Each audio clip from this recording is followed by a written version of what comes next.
ഈ കഴിഞ്ഞിടയ്ക്ക് എവിടെ ഒരു വീഡിയോ ഞാൻ കണ്ടു. പെന്റിക്കോസ്റ്റൽ വിശ്വാസികളോട് ചോദിക്കുകയാണ്, നിങ്ങളുടെ ദൈവം ആരാണ്? നിങ്ങൾ ഏത് ദൈവത്തിലാണ് വിശ്വസിക്കുന്നത്? ആ ദൈവം ആരാണെന്നുള്ള ചോദ്യത്തിന് പോലും കൃത്യമായ മറുപടി കണ്ടെത്താൻ പറ്റുന്നില്ല. കുറേ പേർ ആദ്യം യേശു ക്രിസ്തു എന്നൊക്കെയാണ് പറയുന്നത്. യേശു ക്രിസ്തുവിനെ പറ്റിയാണ് ആരാധനകളൊക്കെ നടക്കുന്നത്, മുഴുവൻ ആരാധന. ഇപ്പം പിന്നെ കുറച്ചുകൂടി വിവരമുള്ള ആളുകൾക്ക് ഹോളി ട്രിനിറ്റി എന്ന് പറഞ്ഞു തുടങ്ങി, കുറച്ചൊക്കെ പറഞ്ഞു തുടങ്ങി. ഹോളി ട്രിനിറ്റി എന്ന് പറഞ്ഞാൽ ത്രിയേക ദൈവത്തിലുള്ള വിശ്വാസം ഉണ്ടെന്ന് പറഞ്ഞു തുടങ്ങി. അപ്പം ഇത്രയും കാലമൊന്നും ഇല്ലായിരുന്നു, യേശുവിൻ്റെ നാമത്തിലേ ഉള്ളായിരുന്നു എല്ലാം. അതൊക്കെ മാറി ഇപ്പം ഏറെക്കുറെ. അപ്പം ഞാൻ പറഞ്ഞു വന്നത്, ആകെ കൺഫ്യൂസ് ആവുകയാണ്.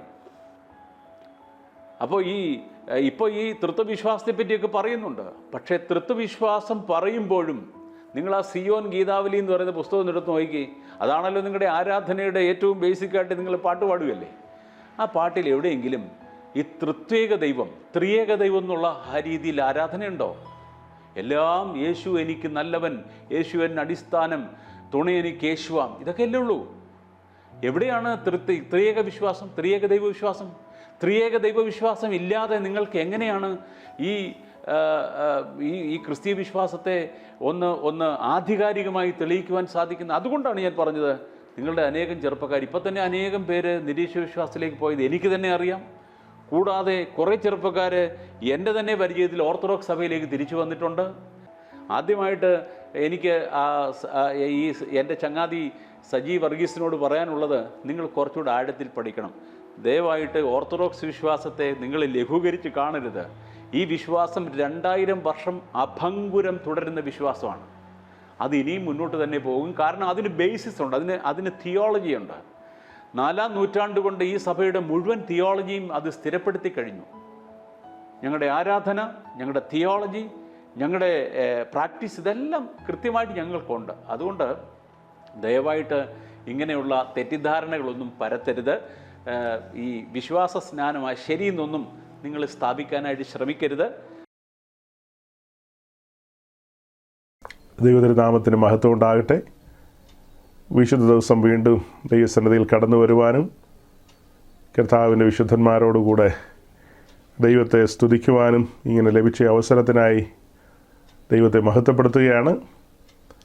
കഴിഞ്ഞ കുറേ ദിവസങ്ങളായി നമ്മൾ ചിന്തിച്ചുകൊണ്ടിരിക്കുന്ന കാര്യത്തിൻ്റെ തുടർച്ച തന്നെയാണ് ഇന്നും പറയാനുള്ളത്. വിശേഷാൽ കഴിഞ്ഞ ആഴ്ച നമ്മൾ പറഞ്ഞു വെച്ച കാര്യത്തിൻ്റെ ഒരു പൂർത്തീകരണത്തിലേക്ക് എത്തേണ്ടതുണ്ട്. കഴിഞ്ഞ ആഴ്ച നമ്മൾ സംസാരിച്ച കാര്യങ്ങളെന്ന് പറയുന്നത് നമ്മുടെ ബഹുമാനനായ അച്ഛൻ്റെ ചോദ്യങ്ങൾക്ക് മറുപടി എന്നോണമാണ് നമ്മൾ സംസാരിച്ചു പോയത്. അച്ഛൻ നമ്മോട് ചില ചോദ്യങ്ങൾ ചോദിച്ചിരുന്നു. ആ ചോദ്യങ്ങളിലെ ഏറ്റവും ഒടുവിലത്തെ ചോദ്യത്തിൻ്റെ ഒരു മറുപടി എന്നോണമാണ് നമ്മൾ പറഞ്ഞുകൊണ്ടിരുന്നത്. അതായത് ആ ചോദ്യത്തിൽ തന്നെ പല ഉപചോദ്യങ്ങളും ഒക്കെ ഉണ്ട്. നിങ്ങളുടെ ദൈവം ആരെന്ന് നിങ്ങളുടെ ഇടയിലുള്ള ആളുകളോട് ചോദിച്ചു കഴിഞ്ഞപ്പോൾ പലരും കൃത്യമായ ഉത്തരം തന്നില്ല, പലരും പല രീതിയിലാണ് പറഞ്ഞത് എന്നൊക്കെയാണ് അച്ഛൻ ആ ഭാഗത്ത് പറഞ്ഞത്. അത് മാത്രമല്ല, അതിൻ്റെ തുടർച്ചയെന്നോണം അച്ഛൻ പറഞ്ഞു വന്നത്, നിങ്ങളുടെ ആരാധനകളും കാര്യങ്ങളും ഒക്കെ യേശുക്രിസ്തുവിനെ ഫോക്കസ് ചെയ്താണ്. നിങ്ങൾ ത്രിയേക ദൈവത്തിനുള്ള ആരാധന കൊടുക്കുന്നില്ല എന്നുള്ളതാണ് പറഞ്ഞു വരുന്നത്. ആ സംസാരത്തിനിടയിൽ അച്ഛൻ പറഞ്ഞൊരു കാര്യമുണ്ട്. സിയോൻ ഗീതാവലി എടുത്ത് നോക്കിക്കേ, അതിലെ പാട്ടുകളെല്ലാം യേശുക്രിസ്തുവിനെ കേന്ദ്രീകരിച്ചാണ്, സകല പാട്ടുകളും. അല്ല, പാട്ട് പാടുന്നതാണോ ആരാധന? അങ്ങനെയും ചോദിക്കുന്നുണ്ട്. അപ്പം ഞാനതാ പറഞ്ഞത്, ഈ ചോദ്യങ്ങൾക്കകത്ത് ഒത്തിരി ഉപചോദ്യങ്ങളുണ്ട്. പെട്ടെന്ന് കേൾക്കുമ്പോൾ ഒറ്റ ചോദ്യമായിട്ട് തോന്നും, അതിനകത്തെല്ലാം ഉപചോദ്യങ്ങളുണ്ട്. മറുപടി പറഞ്ഞു വരുമ്പോൾ നമ്മൾ അതിനെല്ലാം ഘട്ടം ഘട്ടമായിട്ട് മറുപടി പറഞ്ഞു വരേണ്ടതുണ്ട്. അപ്പോൾ സിയോൻ ഗീതാവലി നോക്കിക്കഴിഞ്ഞാൽ, സിയോൻ ഗീതാവലിയിലെ പാട്ടുകൾ യേശുക്രിസ്തുവിൻ്റെ നാമത്തെ ഉയർത്തുന്നതും മഹിമപ്പെടുത്തുന്നതുമായ പാട്ടുകൾ ധാരാളമുണ്ട്. അതിന് തർക്കമില്ലാത്ത കാര്യമാണ്. യേശുക്രിസ്തു ആരെന്ന് ചോദിച്ചാൽ ഞങ്ങൾ ഒത്തിരി കാര്യങ്ങൾ പറയും. അതായത് തീത്തോസിൻ്റെ ലേഖനത്തിൽ പറയുന്ന പോലെ, അവൻ മഹാദൈവവും ഞങ്ങളുടെ വീണ്ടെടുപ്പുകാരനുമാണ്. ഇനി ആ ദൈവത്തെക്കുറിച്ചും ആ ക്രിസ്തുവിനെക്കുറിച്ചും ഒക്കെയുള്ള ചില ബോധ്യങ്ങളുണ്ട്, പ്രൈമറിയായ ചില ബോധ്യങ്ങളുണ്ട്. അത് ആത്മാവിൽ വളർന്നു വരുമ്പോൾ, വചനത്തിൽ മുന്നോട്ട് വരുമ്പോൾ അതിൻ്റെ ഗൗരവത്തിലേക്ക് വരും.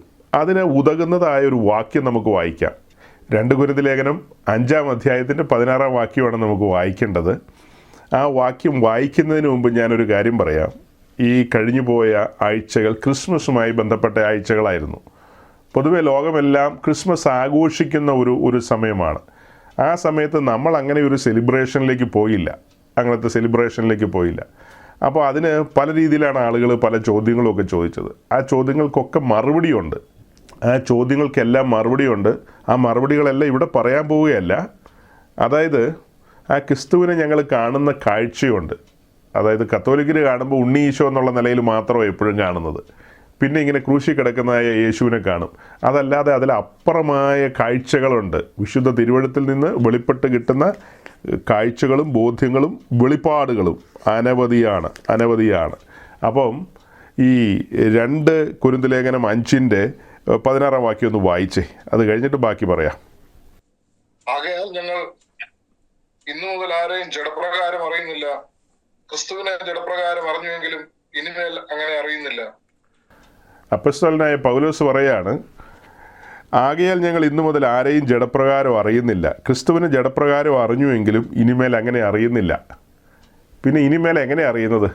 മഹത്വത്തിൻ്റെ ക്രിസ്തുവാണ്, തേജസ്സിൻ്റെ ക്രിസ്തുവാണ്.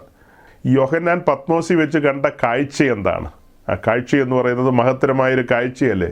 ആ കാഴ്ച എന്ന് പറയുന്നത് ജോസഫിൻ്റെയും മറിയയുടെയും കയ്യിലിരിക്കുന്ന ഒരു ഉണ്ണീശോയുടെ ഒരു കാഴ്ചയല്ല യോഹന്നാൻ കണ്ടത്. യോഹന്നാൻ കണ്ടത് മഹത്വമേറിയൊരു കാഴ്ചയാണ്. അതായത് ബത്ലഹേമിന് മുൻപുള്ള ക്രിസ്തുവിനെയും ഗോൽഗോത്തായിക്ക് ശേഷമുള്ള ക്രിസ്തുവിനെയും എല്ലാം ആത്മാവിൽ കാണുകയാണ്.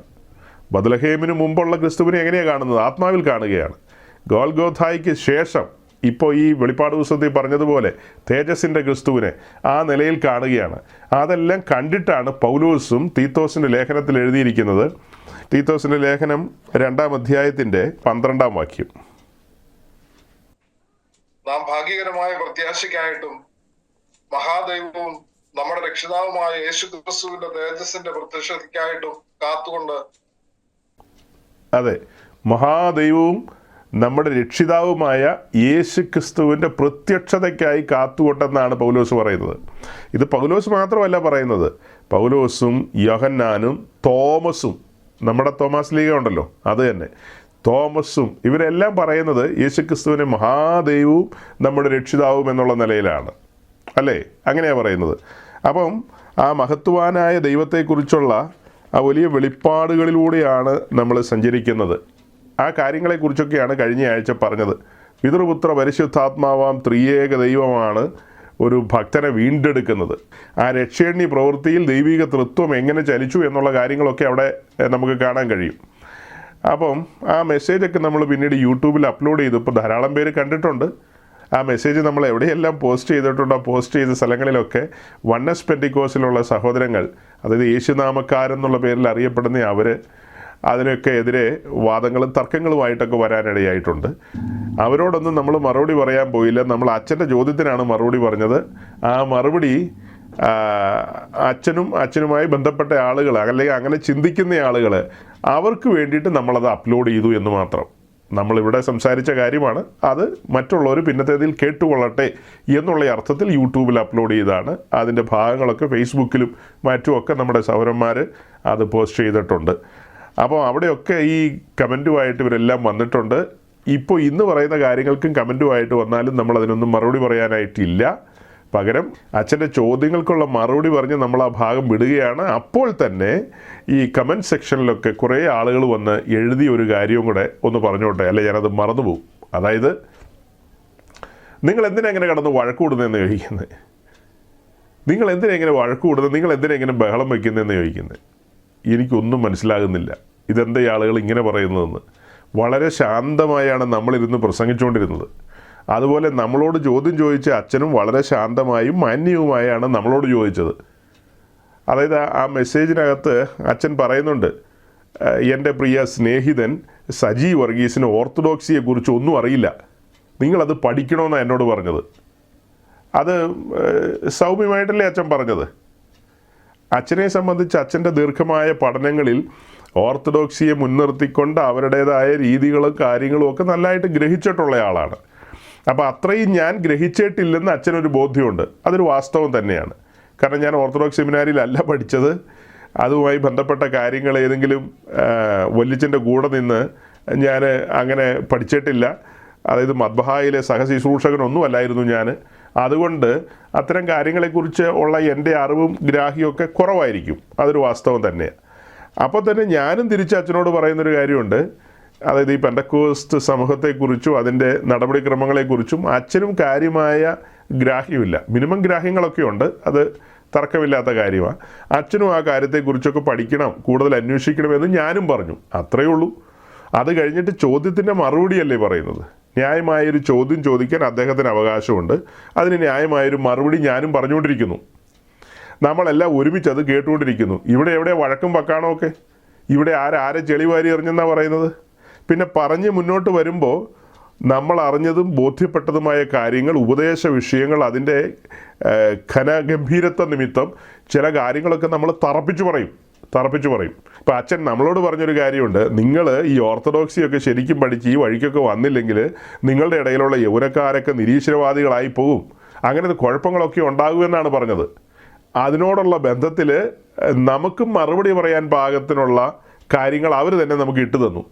അവരുടെ ഇടയിൽ പ്രമുഖനായ, അതായത് സമൂഹം അംഗീകരിക്കുകയും അറിയപ്പെടുകയൊക്കെ ചെയ്യുന്നതായ ഒരു യൗവനക്കാരൻ, അത് തന്നെയല്ല, അദ്ദേഹം ഒരു ഭരണകേന്ദ്രവുമായി ബന്ധപ്പെട്ടിരിക്കുന്ന ഒരാളാണല്ലോ.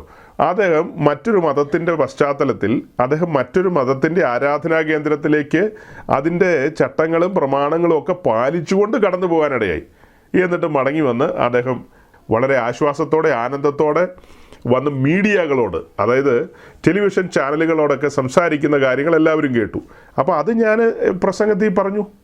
ഞങ്ങളുടെ ഇടയിൽ നിന്ന് ആരും അങ്ങനെ മല കയറാൻ പോകുന്നില്ല. ഈ സത്യദൈവത്തെ മറന്നുകൊണ്ട് ഒന്നാം പ്രമാണത്തെ ലംഘിച്ചുകൊണ്ട് മല കയറാൻ പോയത് നിങ്ങളുടെ ഇടയിലുള്ള ആളുകളാണ്. അദ്ദേഹം മാത്രമല്ലെന്നേ, വേറെ മെത്രാന്മാരും അങ്ങനെയുള്ള ആളുകളും അച്ഛന്മാരും ഒക്കെ ഇങ്ങനെ പോകുന്നുണ്ട്, ഇങ്ങനെയുള്ള കാര്യങ്ങളെ പ്രോത്സാഹിപ്പിക്കുന്നുണ്ട്.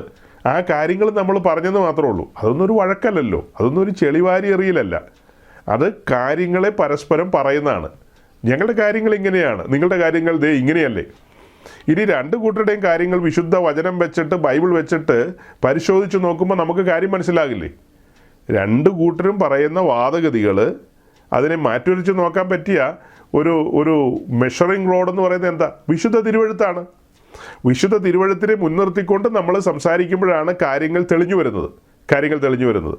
അച്ഛൻ്റെ സംസാരങ്ങൾ കേട്ടിട്ട് ഏതെങ്കിലും പെന്തിക്കോസുകാർക്ക് ആ വഴിക്ക് പോകാൻ ആഗ്രഹമുണ്ടെങ്കിൽ നിശ്ചയമായും ആ വഴിക്ക് പോകാം.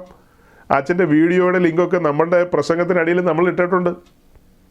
ആ സമയത്തൊക്കെ മറുപടി പറഞ്ഞ പല പ്രസംഗത്തിനടിയിലും ഇട്ടിട്ടുണ്ട്. അതിൻ്റെ അർത്ഥം എന്താ? അത് കേട്ടിട്ട് അട്രാക്റ്റ് ചെയ്യപ്പെട്ട് പോകാൻ പ്ലാനുള്ളവർക്ക് പോകാം.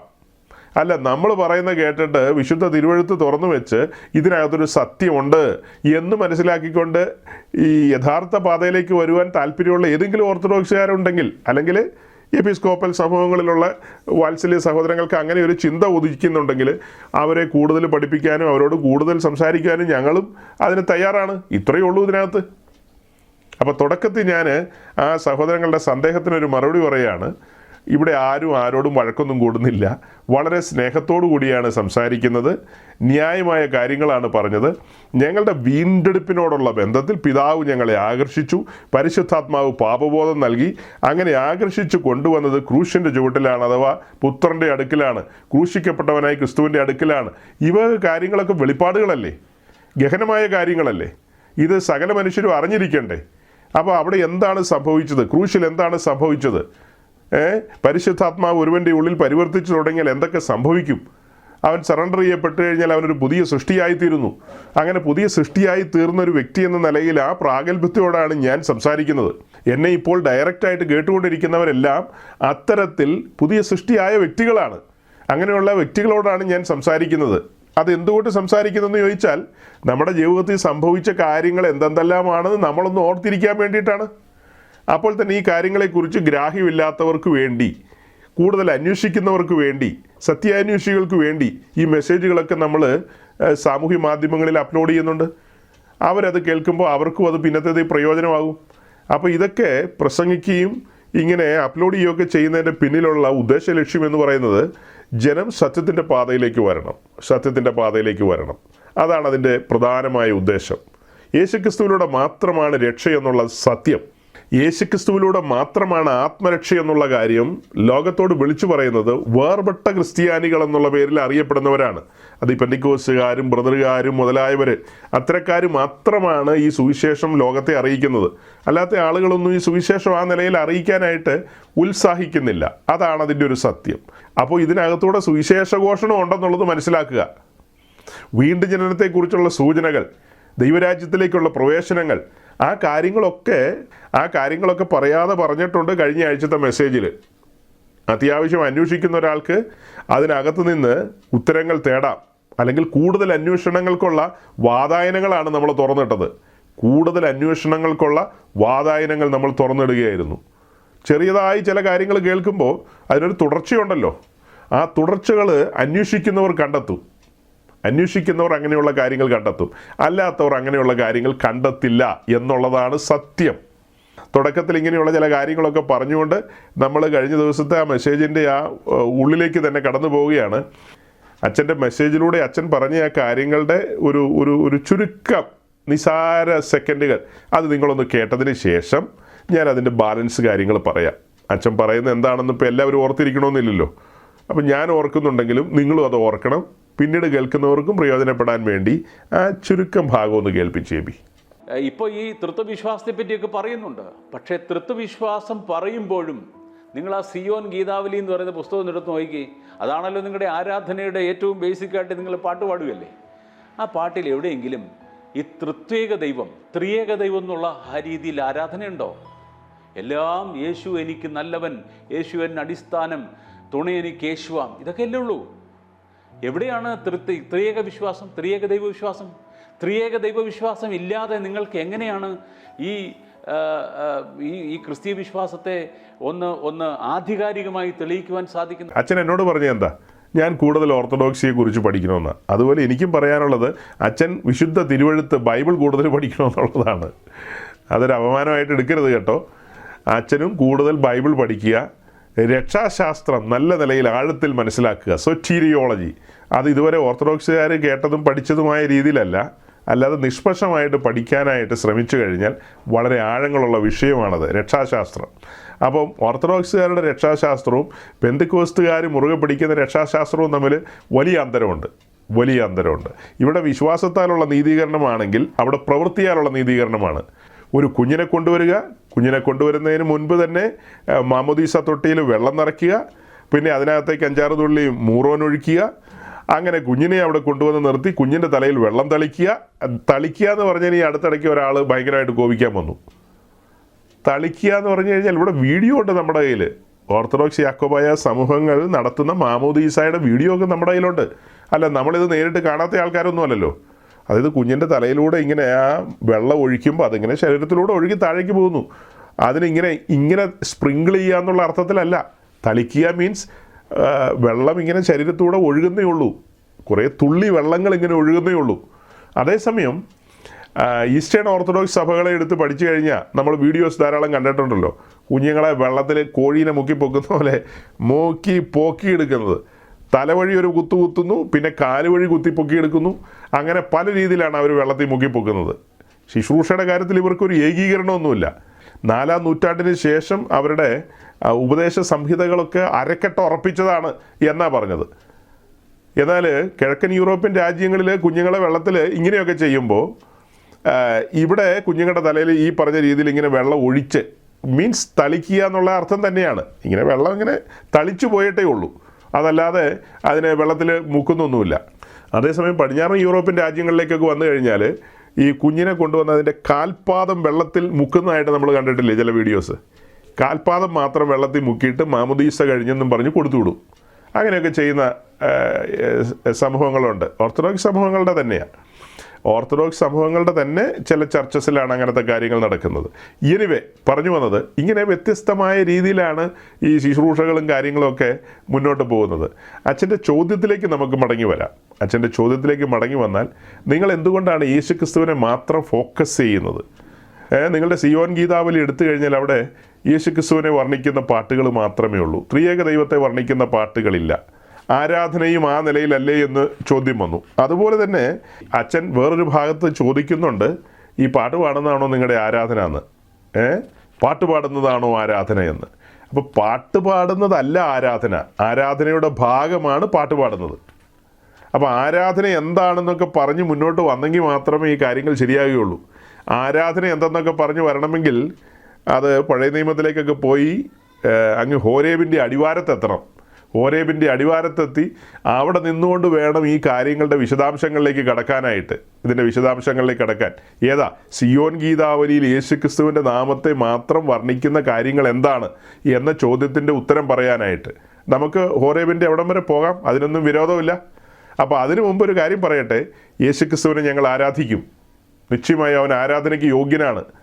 ഞങ്ങൾ മാത്രമല്ല, അതായത് വെളിപ്പാട് പുസ്തകത്തിലേക്ക് വരുമ്പോൾ 24 മൂപ്പന്മാർ തങ്ങളുടെ കിരീടങ്ങൾ താഴെ ഇട്ടുകൊണ്ട് ഈ അറുക്കപ്പെട്ട കുഞ്ഞാടിന് ആരാധന അർപ്പിക്കുന്നുണ്ട്. അച്ഛനെങ്ങാനും അവിടെ ചെല്ലുകയായിരുന്നെങ്കിൽ 24 മൂപ്പന്മാരെ അച്ഛൻ ശാസിച്ചൊരു പരിവാക്കിയനെ. ആ വാക്യം ഒന്ന് വായിച്ചേ ഷിജു പാസ്റ്ററെ. വെളിപ്പാട് ദിവസം 5-ാം അധ്യായത്തിൻ്റെ 8-ാം വാക്യവും 12-ാം വാക്യവും. Revelation chapter 5 verse 8. പുസ്തകം വാങ്ങിയപ്പോൾ 4 ജീവികളും 24 മൂപ്പന്മാരും ഓരോരുത്തൻ വീണയും വിശുദ്ധന്മാരുടെ പ്രാർത്ഥന എന്ന ധൂപവർഗം നിറഞ്ഞ പൊൻകലശവും പിടിച്ചുകൊണ്ട് കുഞ്ഞാടിന്റെ മുൻപാകെ വീണു. അവർ അത്യുച്ചത്തിൽ അർക്കപ്പെട്ട കുഞ്ഞാട് ശക്തിയും ധനവും ജ്ഞാനവും ബലവും ബഹുമാനവും മഹത്വവും സ്തോത്രവും ലഭിക്കുവാൻ യോഗ്യൻ എന്ന് പറഞ്ഞു. അച്ഛൻ്റെ ആ ചോദ്യത്തിൻ്റെ മറുപടിയിലേക്ക് നമ്മൾ വരുമ്പോൾ വെളിപ്പാട് ദിവസം 5-ാം അധ്യായത്തിലെ ഈ 2 വാക്യങ്ങളെ നമ്മൾ ഉയർത്തി കാണിക്കുകയാണ്.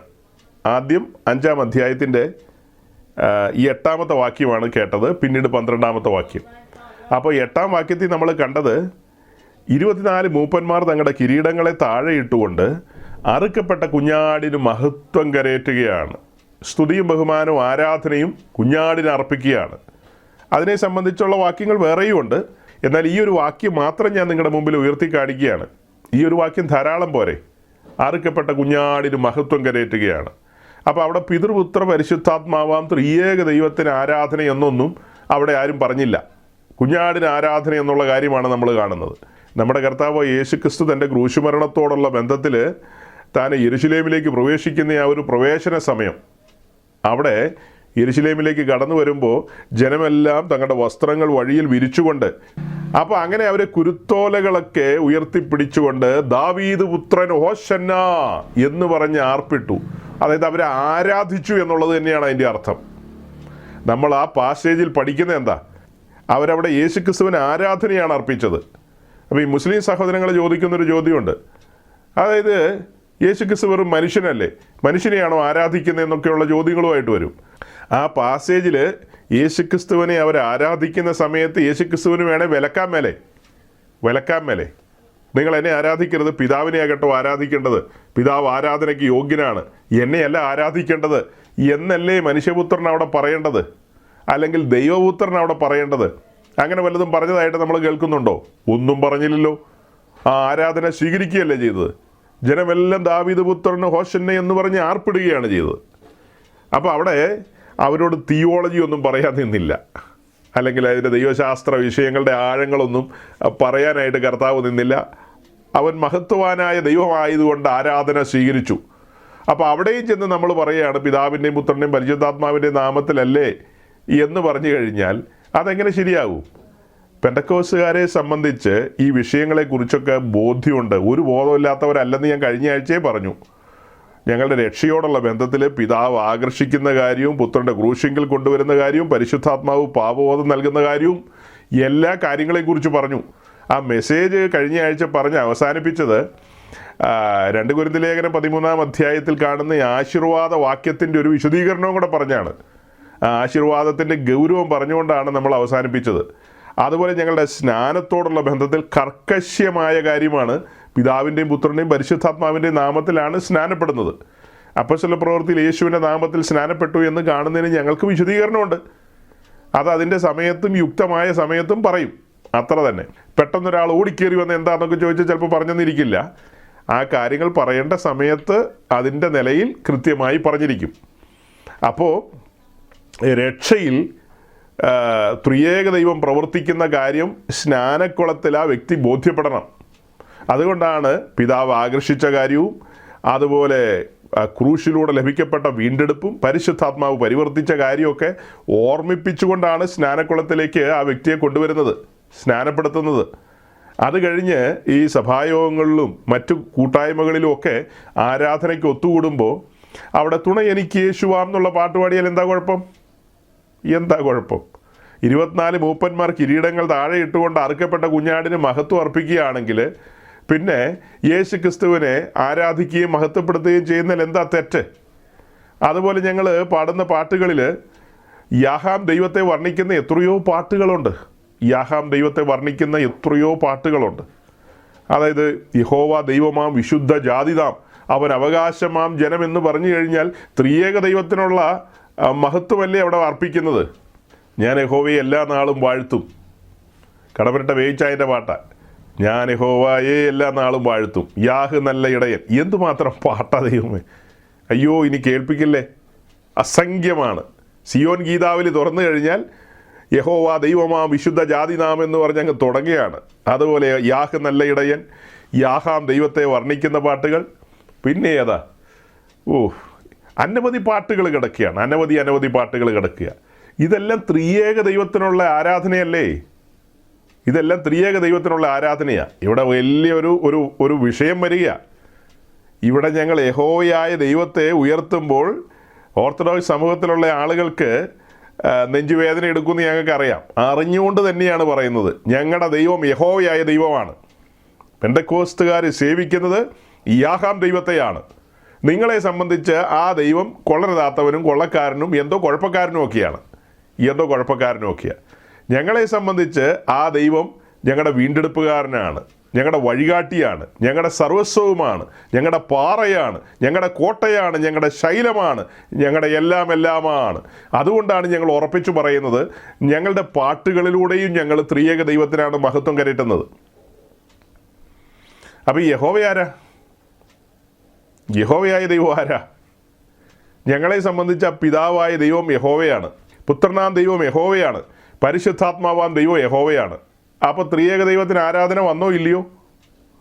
ത്രിയേക ദൈവത്തിനുള്ള ആരാധന വന്നോ ഇല്ലയോ? യെശയ്യാവിൻ്റെ പുസ്തകം 6-ാം അധ്യായത്തിൻ്റെ ആദ്യത്തെ വാക്യത്തിലേക്ക് വരുമ്പോൾ ആദ്യത്തെ വാക്യങ്ങളൊന്ന് വായിച്ചേ ഷിജു പാസ്റ്ററെ. ഉസിയ രാജാവ് മരിച്ച ആണ്ടിൽ കർത്താവ് ഉയർന്നും പൊങ്ങിയുമുള്ള സിംഹാസനത്തിൽ ഇരിക്കുന്നത് ഞാൻ കണ്ടു. അവന്റെ വസ്ത്രത്തിന്റെ വിളുമ്പുകൾ മന്ദിരത്തെ നിറച്ചിരുന്നു. സറാഫുകൾ അവന് ചുറ്റും നിന്നു. ഓരോരുത്തന് 6 ചിറകുണ്ടായിരുന്നു. രണ്ടുകൊണ്ടവർ മുഖം മൂടി, രണ്ടുകൊണ്ടവർ കാൽ മൂടി, രണ്ടുകൊണ്ട് പറന്ന് ഒരുത്തനോടൊരുത്തൻ സൈന്യങ്ങളുടെ യഹോവ പരിശുദ്ധൻ പരിശുദ്ധൻ പരിശുദ്ധൻ, സർവ്വഭൂമിയും അവന്റെ മഹത്വം കൊണ്ട് നിറഞ്ഞിരിക്കുന്നുവെന്ന് ആർത്തു പറഞ്ഞു. അപ്പോൾ യെശയ്യാ പ്രവാചകന്റെ പുസ്തകം 6-ാം അധ്യായത്തിൽ നമ്മൾ വായിച്ചത് യഹോവയായ ദൈവത്തിൻ്റെ മഹത്വമാണ് യെശയ്യാവ് ദർശിച്ചത്, അല്ലേ? അങ്ങനെയാണ് നമ്മൾ വായിച്ചത്. അതേസമയം യോഹന്നാൻ 12:41 യോഹന്നാൻ എന്താ പറയുന്നതെന്നൊന്ന് വായിച്ചു നോക്കി. ഗോസ്പൽ ജോൺ ചാപ്റ്റർ 12:41, യോഹന്നാന്റെ സുവിശേഷം 12:41 വാക്യം. യെശയ്യാവ് അവന്റെ തേജസ് കണ്ട് അവനെ കുറിച്ച് സംസാരിച്ചത് കൊണ്ടാകുന്നു ഇത് പറഞ്ഞത്. അതായത് മുകളിലുള്ള വാക്യങ്ങളും കൂടെ നിങ്ങൾ ചേർത്ത് വെച്ച് നോക്കിക്കോണം. അവിടെ യേശുക്രിസ്തുവിനെ കുറിച്ച് പറഞ്ഞു വരികയാണ്. പറഞ്ഞു വന്നിട്ടാണ് യോഹന്നാൻ പറയുന്നത് അവിടെ യെശയ്യാവ് കണ്ട ആ ദർശനം യേശുക്രിസ്തുവിനെ കുറിച്ചുള്ള ദർശനമാണ്, അല്ലെങ്കിൽ യേശുക്രിസ്തുവിൻ്റെ മഹത്വമാണ് യെശയ്യാവിന് വെളിപ്പെട്ടത്. ഇനി അപ്പോസ്തല പ്രവൃത്തി 28-ാം അധ്യായത്തിൻ്റെ ഒടുവിലേക്ക് വരുമ്പോൾ വായിക്കണമെന്നില്ല, നിങ്ങൾക്ക് അറിയാവുന്ന വാക്യങ്ങളാണതൊക്കെ. അപ്പോസ്തല പ്രവൃത്തി 28-ാം അധ്യായത്തിൻ്റെ ഒടുവിലേക്ക് വരുമ്പോൾ അവിടെ നമുക്ക് കാണാൻ കഴിയും യെശയ്യാവ് അന്ന് കണ്ട ആ തേജസ് എന്ന് പറയുന്നത് പരിശുദ്ധാത്മാവിൻ്റെ തേജസ്സാണെന്ന്. യെശയ്യാവിൻ്റെ പുസ്തകത്തിൽ അത് യഹോവയായ ദൈവത്തിൻ്റെ തേജസ്സാണ്, അതായത് പിതാവായ ദൈവത്തിൻ്റെ തേജസ്സാണ്. അതിനോടനുബന്ധിച്ചുള്ള ധാരാളം വാക്യങ്ങൾ എടുക്കേണ്ടതുണ്ട്, ധാരാളം വാക്യങ്ങൾ എടുത്ത് പറയേണ്ടതുണ്ട്. അപ്പോൾ ഇപ്പോൾ സൂചന എന്നോണം 2-3 വാക്യങ്ങൾ അല്ലെങ്കിൽ 2-3 കാര്യങ്ങൾ പറയുകയാണ്. അന്ന് യെശയ്യാവ് കണ്ടത് പിതാവിൻ്റെ മഹത്വമാണ്, യോഹന്നാൻ പറയുന്നു അത് പുത്രൻ്റെ മഹത്വമാണ്, ലൂക്കോസ് അപ്പോസ്തല പ്രവൃത്തിയിലൂടെ പറയുകയാണ് അത് പരിശുദ്ധാത്മാവിൻ്റെ മഹത്വമായിരുന്നു എന്നുള്ള നിലയിൽ. യഹോവയായ ദൈവത്തെക്കുറിച്ച് വലിയ പങ്ക് ആളുകളും വിചാരിച്ചിരിക്കുന്ന അത് പിതാവായ ദൈവത്തിന് കൊടുത്തിരിക്കുന്ന നാമമാണ് യഹോവയായ ദൈവം എന്നുള്ളത്. അതിനകത്ത് പുത്രനോ പരിശുദ്ധാത്മാവിനോ പങ്കാളിത്തം ഇല്ലെന്നുള്ള നിലയിലാണ് പലരും ചിന്തിക്കുന്നത്. ഈ വാക്യങ്ങളൊക്കെ തെളിവായിട്ട് നമ്മുടെ മുമ്പിലുണ്ടെന്നേ. ഈ വാക്യങ്ങളൊക്കെ തെളിഞ്ഞു നിൽക്കുകയല്ലേ നമ്മുടെ മുമ്പിൽ. അതായത് യഹോവ എന്ന നാമത്തിൽ പിതാവ് വെളിപ്പെട്ടിട്ടുണ്ട്, അതുപോലെ പുത്രൻ വെളിപ്പെട്ടിട്ടുണ്ട്, അതുപോലെ പരിശുദ്ധാത്മാവും വെളിപ്പെട്ടിട്ടുണ്ട്. അപ്പോൾ ഈ കാര്യങ്ങൾ അങ്ങനെ തന്നെ മനസ്സിലാക്കിക്കൊണ്ടാണ് നമ്മൾ പറയുന്നത് ഞങ്ങൾ യാഹാം ദൈവത്തെയാണ് ആരാധിക്കുന്നത്, അഥവാ ത്രിയേക ദൈവത്തിനാണ് ആരാധന. എന്നാൽ പല പാട്ടുകളിലും യേശു ക്രിസ്തുവിനെ അധികമായി വർണ്ണിക്കുന്ന പാട്ടുകളുണ്ട്. മൺമറഞ്ഞു പോയ ഭക്തന്മാർ എഴുതിയ പല പാട്ടുകളും എടുത്തു കഴിഞ്ഞാൽ ടി.കെ. ശമൂവേൽ സാർ എഴുതിയ പാട്ടുകളിൽ ഏറ്റവും പ്രസിദ്ധമായ പാട്ടാണ് എന്തൊരു അത്ഭുത പുരുഷൻ ക്രിസ്തു എന്നുള്ള പാട്ട്. ഭയങ്കര പാട്ടാണ്, ക്രിസ്തുവിൻ്റെ മഹത്വത്തെ വർണ്ണിക്കുന്ന പാട്ടാണ്. ആ പാട്ട് എഴുതുന്നതിന് മുമ്പ് 2 കൊരിന്ത്യർ ലേഖനം 5:16 അവരുടെ ഉള്ളിൽ കിടന്ന് തിളച്ചു മറിയുക. ഞങ്ങൾ ഇന്നു മുതൽ ആരെയും ജഡപ്രകാരം അറിയുന്നില്ല, ക്രിസ്തുവിനെ കൂടെ അങ്ങനെ അറിയുന്നില്ല, ക്രിസ്തുവിനെ കൂടെ അറിയുന്നില്ല. ദാവീദിൻ്റെ പട്ടണത്തിൽ ജോസഫിൻ്റെ ഗ്രഹത്തിൽ പിറന്ന ഒരു കുഞ്ഞെന്നുള്ള നിലയിലല്ല കാണുന്നത്, അതിനൊക്കെ അപ്പുറമായിട്ടാണ്. അവൻ ആദ്യനും അന്ത്യനുമാണ്, അവൻ ആൽഫയും ഒമേഗയുമാണ്, അവൻ സകലത്തിൻ്റെയും ഉടയവനാണ്, സകലത്തെയും ചമച്ചവനാണ്, അവൻ സർവശക്തനാണ്. അങ്ങനെ പല കാര്യങ്ങളാണ്. ഇതെല്ലാം മനസ്സിൽ വെച്ചുകൊണ്ടാണ് അദ്ദേഹം പാട്ട് എഴുതുന്നത്, എന്തൊരത്ഭുത പുരുഷൻ ക്രിസ്തു എന്നുള്ള നിലയിൽ. അതുപോലെ എത്രയെത്ര പാട്ടുകളാണ് ക്രിസ്തുവിൻ്റെ നാമത്തെ വർണ്ണിക്കുന്ന പാട്ടുകൾ.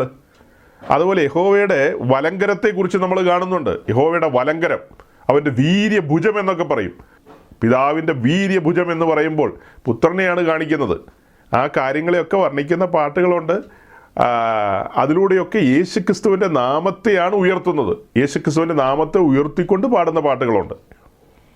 അതിൻ്റെ കാര്യകാരണത്തിലേക്ക് വന്നു കഴിഞ്ഞാൽ മനസ്സിലാക്കേണ്ടത്, എന്തുകൊണ്ട് പെന്തക്കോസ്ത് സമൂഹത്തിൽ യേശുക്രിസ്തുവിനെ ഇത്രയധികമായി വർണ്ണിക്കുന്ന പാട്ടുകൾ വന്നു? ഏറ്റവും കൂടുതൽ പാട്ടുകൾ യേശുക്രിസ്തുവിനെ വർണ്ണിക്കുന്ന പാട്ടുകളാണ്. ഈ പാട്ടുകളൊക്കെ അത്യാവശ്യ സമയത്ത് ഓർത്തഡോക്സുകാരും പാടാറുണ്ട്, അല്ലേ? അത്യാവശ്യ സമയത്തൊക്കെ ഇപ്പോൾ പെന്തക്കോസ്തുകാർ എഴുതിയ പാട്ടുകളിലൊരു പ്രസിദ്ധമായ പാട്ടാണ് ലോകമാം ഗംഭീര വാരുതിയിൽ എന്നുള്ള പാട്ട്. ഏതൊരു യാക്കോബക്കാരനും ഓർത്തഡോക്സുകാരനും അവൻ്റെ അപ്പം മരിക്കാൻ കിടക്കുന്ന നേരത്ത് ഈ പാട്ടേ മരണക്കിടക്കയുടെ സമയത്ത് അവിടെ ഇരുന്ന് പാടും. അതുപോലെ പല പാട്ടുകളുണ്ടല്ലോ, ആശ്വാസം എനിക്കേറെ തിങ്ങിയിടുവാൻ എന്നൊക്കെയുള്ള പാട്ട്. അപ്പോൾ ഇങ്ങനെയുള്ള പാട്ടുകളൊക്കെ ഈ പറഞ്ഞ ആളുകളൊക്കെ പാടാറുണ്ട്. ഇവരുടെ ഇടയിലൊക്കെ ധാരാളം പ്രയർ ഗ്രൂപ്പുകളുണ്ട്. ആ പ്രയർ ഗ്രൂപ്പുകളിലൊക്കെ തുണ എനിക്ക് യേശുവാം എന്നുള്ള പാട്ട് പാടാറില്ലേ? അങ്ങനെയുള്ള പാട്ട് പാടാറില്ലേ? യേശു ക്രിസ്തുവിൻ്റെ നാമത്തെ ഉയർത്തുന്ന മഹത്വപ്പെടുത്തുന്ന ധാരാളം പാട്ടുകളുണ്ടല്ലോ. ആ പാട്ടുകൾ അവരൊക്കെ പാടാറുണ്ട്. അപ്പോൾ ഇനി മേലാൽ ആ പാട്ടുകളൊക്കെ പാടാതെ വണ്ണം അവരെയൊക്കെ തർജ്ജനം ചെയ്യേണ്ടത് അച്ഛൻ്റെ ഉത്തരവാദിത്വമാണ്. ഓർത്തഡോക്സ് സമൂഹത്തിൽ യേശു ക്രിസ്തുവിനെ വർണ്ണിക്കുന്ന പാട്ടുകൾ പാടരുത്, വളരെ മോശം. പിതൃപുത്ര പരിശുദ്ധാത്മാവാം ത്രിയേക ദൈവത്തെ വർണ്ണിക്കാൻ പറ്റുന്ന ആ രീതിയിലുള്ള പാട്ടുകൾ മാത്രമേ എടുക്കാവുള്ളൂ. പിതാവിന് ആരാധന, പുത്രന് ആരാധന, കറക്റ്റായിട്ട് പരിശുദ്ധാത്മാവിനും ആരാധന. ഈ ഹൈന്ദവ ദേവീദേവന്മാരുടെ ഒരു വിഷയം പറഞ്ഞു കഴിഞ്ഞാൽ അവിടെ ആ ദേവീദേവന്മാരെയൊക്കെ പ്രതിഷ്ഠിച്ചിട്ടുള്ള സ്ഥലത്ത് എല്ലാവർക്കും കൃത്യമായി പൂജ കൊടുക്കണം. പൂജാ കാര്യങ്ങളൊക്കെ ഒരാൾക്ക് കൂടുതൽ ഒരാൾക്ക് കുറവ് കൊടുത്താൽ മറ്റേ ആൾ കോപിക്കും എന്ന് പറഞ്ഞതുപോലെയുള്ള ആരാധനാ സമ്പ്രദായങ്ങളല്ലോ ആണോ ക്രിസ്തീയ ആരാധന എന്ന് പറയുന്നത്? ദൈവസന്നിധിയിൽ കടന്നു വന്ന് പാട്ടുകൾ പാടുമ്പോൾ സ്തോത്രഗീതങ്ങൾ പാടിക്കൊണ്ടാണ് ഞങ്ങൾ ആരംഭിക്കുന്നത്. സ്തോത്രഗീതങ്ങൾ അവിടെ വലിയവനായ ദൈവത്തിൻ്റെ മഹത്വത്തെ വർണ്ണിക്കുന്ന പാട്ടുകളാണ് ഏറിയ പങ്ക് പാട്ടുകളും. വലിയവനായ ദൈവത്തിൻ്റെ മഹത്വത്തെ, സൃഷ്ടിപ്പിനെക്കുറിച്ച്, വീണ്ടെടുപ്പിനെക്കുറിച്ച്, പുത്രൻ്റെ ബലിമരണത്തെക്കുറിച്ച്, ഇതൊക്കെ ആ പാട്ടുകളിൽ വരാം, അല്ലേ? സൃഷ്ടിപ്പിനെക്കുറിച്ച്, വീണ്ടെടുപ്പിനെക്കുറിച്ച്, യഹോവയുടെ വലങ്കരത്തെക്കുറിച്ച്, ആ വീര്യഭുജത്തെക്കുറിച്ച് എന്നു വേണ്ട ഇത്യാദി കാര്യങ്ങളൊക്കെ അടങ്ങിയതാണ് ഈ സ്തോത്രഗീതങ്ങൾ. അത് കഴിഞ്ഞ് പ്രത്യാശാഗീതങ്ങളുണ്ടല്ലോ. പിന്നീട് കർത്താവായ യേശുക്രിസ്തുവിൻ്റെ പുനരാഗമനത്തെക്കുറിച്ചുള്ള പാട്ടുകളുണ്ട്, ആശ്വാസഗീതങ്ങളുണ്ട്. ഇങ്ങനെ പലവിധമായ പാട്ടുകളുണ്ട്. അതിലെല്ലാം ഈ പറഞ്ഞ കാറ്റഗറിയിലുള്ള പാട്ടുകളും കാര്യങ്ങളും എല്ലാം വരും. പാട്ടിലൂടെ ദൈവത്തെ മഹത്വപ്പെടുത്തുക, അത്ര തന്നെ. പാട്ടല്ല ആരാധന. ആരാധന എന്ന് പറയുന്നത് അതിലും അപ്പുറമായ കാര്യമാണ്. അതിലേക്ക് പറഞ്ഞു വരാം. അപ്പോൾ അതിൻ്റെ നാന്ദി എന്നോണം വീണ്ടെടുപ്പിൻ ഗീതങ്ങൾ പാടുകയല്ലേ. നിങ്ങൾ ഒരുമിച്ച് കൂടുമ്പോൾ സങ്കീർത്തനങ്ങളാലും സ്തുതികളാലും ആത്മീയഗീതങ്ങളാലും പാട്ടുകൾ പാടണം. തമ്മിൽ തമ്മിൽ പ്രബോധിപ്പിക്കണം, ഉത്സാഹിപ്പിക്കണം, പ്രോത്സാഹിപ്പിക്കണം. ഇങ്ങനെയുള്ള കാര്യങ്ങളൊക്കെ ലേഖനങ്ങളിലുണ്ട്. അതിൻ പ്രകാരം ദൈവസന്നിധി കടന്നു വരുമ്പോൾ സന്തോഷ സൂചകമായി പാട്ടുകളെ പാടും. അത് നമ്മൾ തുടങ്ങി വെച്ച കാര്യങ്ങളല്ല. യഹൂദന്മാരുടെ ഇടയിലും ധാരാളം പാട്ടുകളുണ്ടല്ലോ. 150 പാട്ട് അച്ചടിച്ച് നമ്മുടെ കയ്യിൽ തന്നെ തന്നിട്ടുണ്ട്. അതിനാണ് സങ്കീർത്തനങ്ങൾ എന്ന് പറയുന്നത്.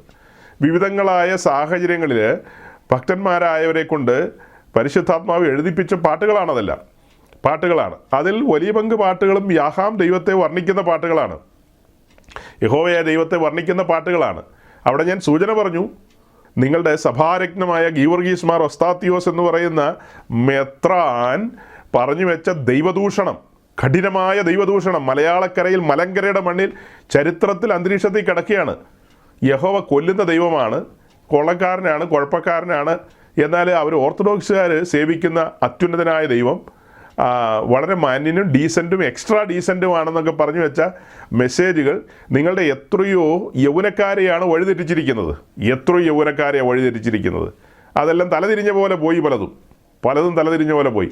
നമ്മളുടെ ഈ മെസ്സേജുകളുടെ അടിയിലൊക്കെ വന്ന് ഈ മദ്ബായിലെ ശുശ്രൂഷിക്കുന്ന കുഞ്ഞാടുകൾ വന്ന് എന്തെല്ലാമൊക്കെയാണോ എഴുതി വയ്ക്കുന്നതെന്ന് അറിയാവോ യഹോവയായ ദൈവത്തിനെതിരെ. അവർക്കെല്ലാം പ്രചോദനം ലഭിച്ചത് സഭാരത്നം ഒസ്താത്യോസ് അവരുടെ പഠിപ്പീരുകൾ കൊണ്ട് ലഭിക്കപ്പെട്ടതാണ് അങ്ങനത്തെ തലതിരിഞ്ഞ സ്വഭാവങ്ങളൊക്കെ.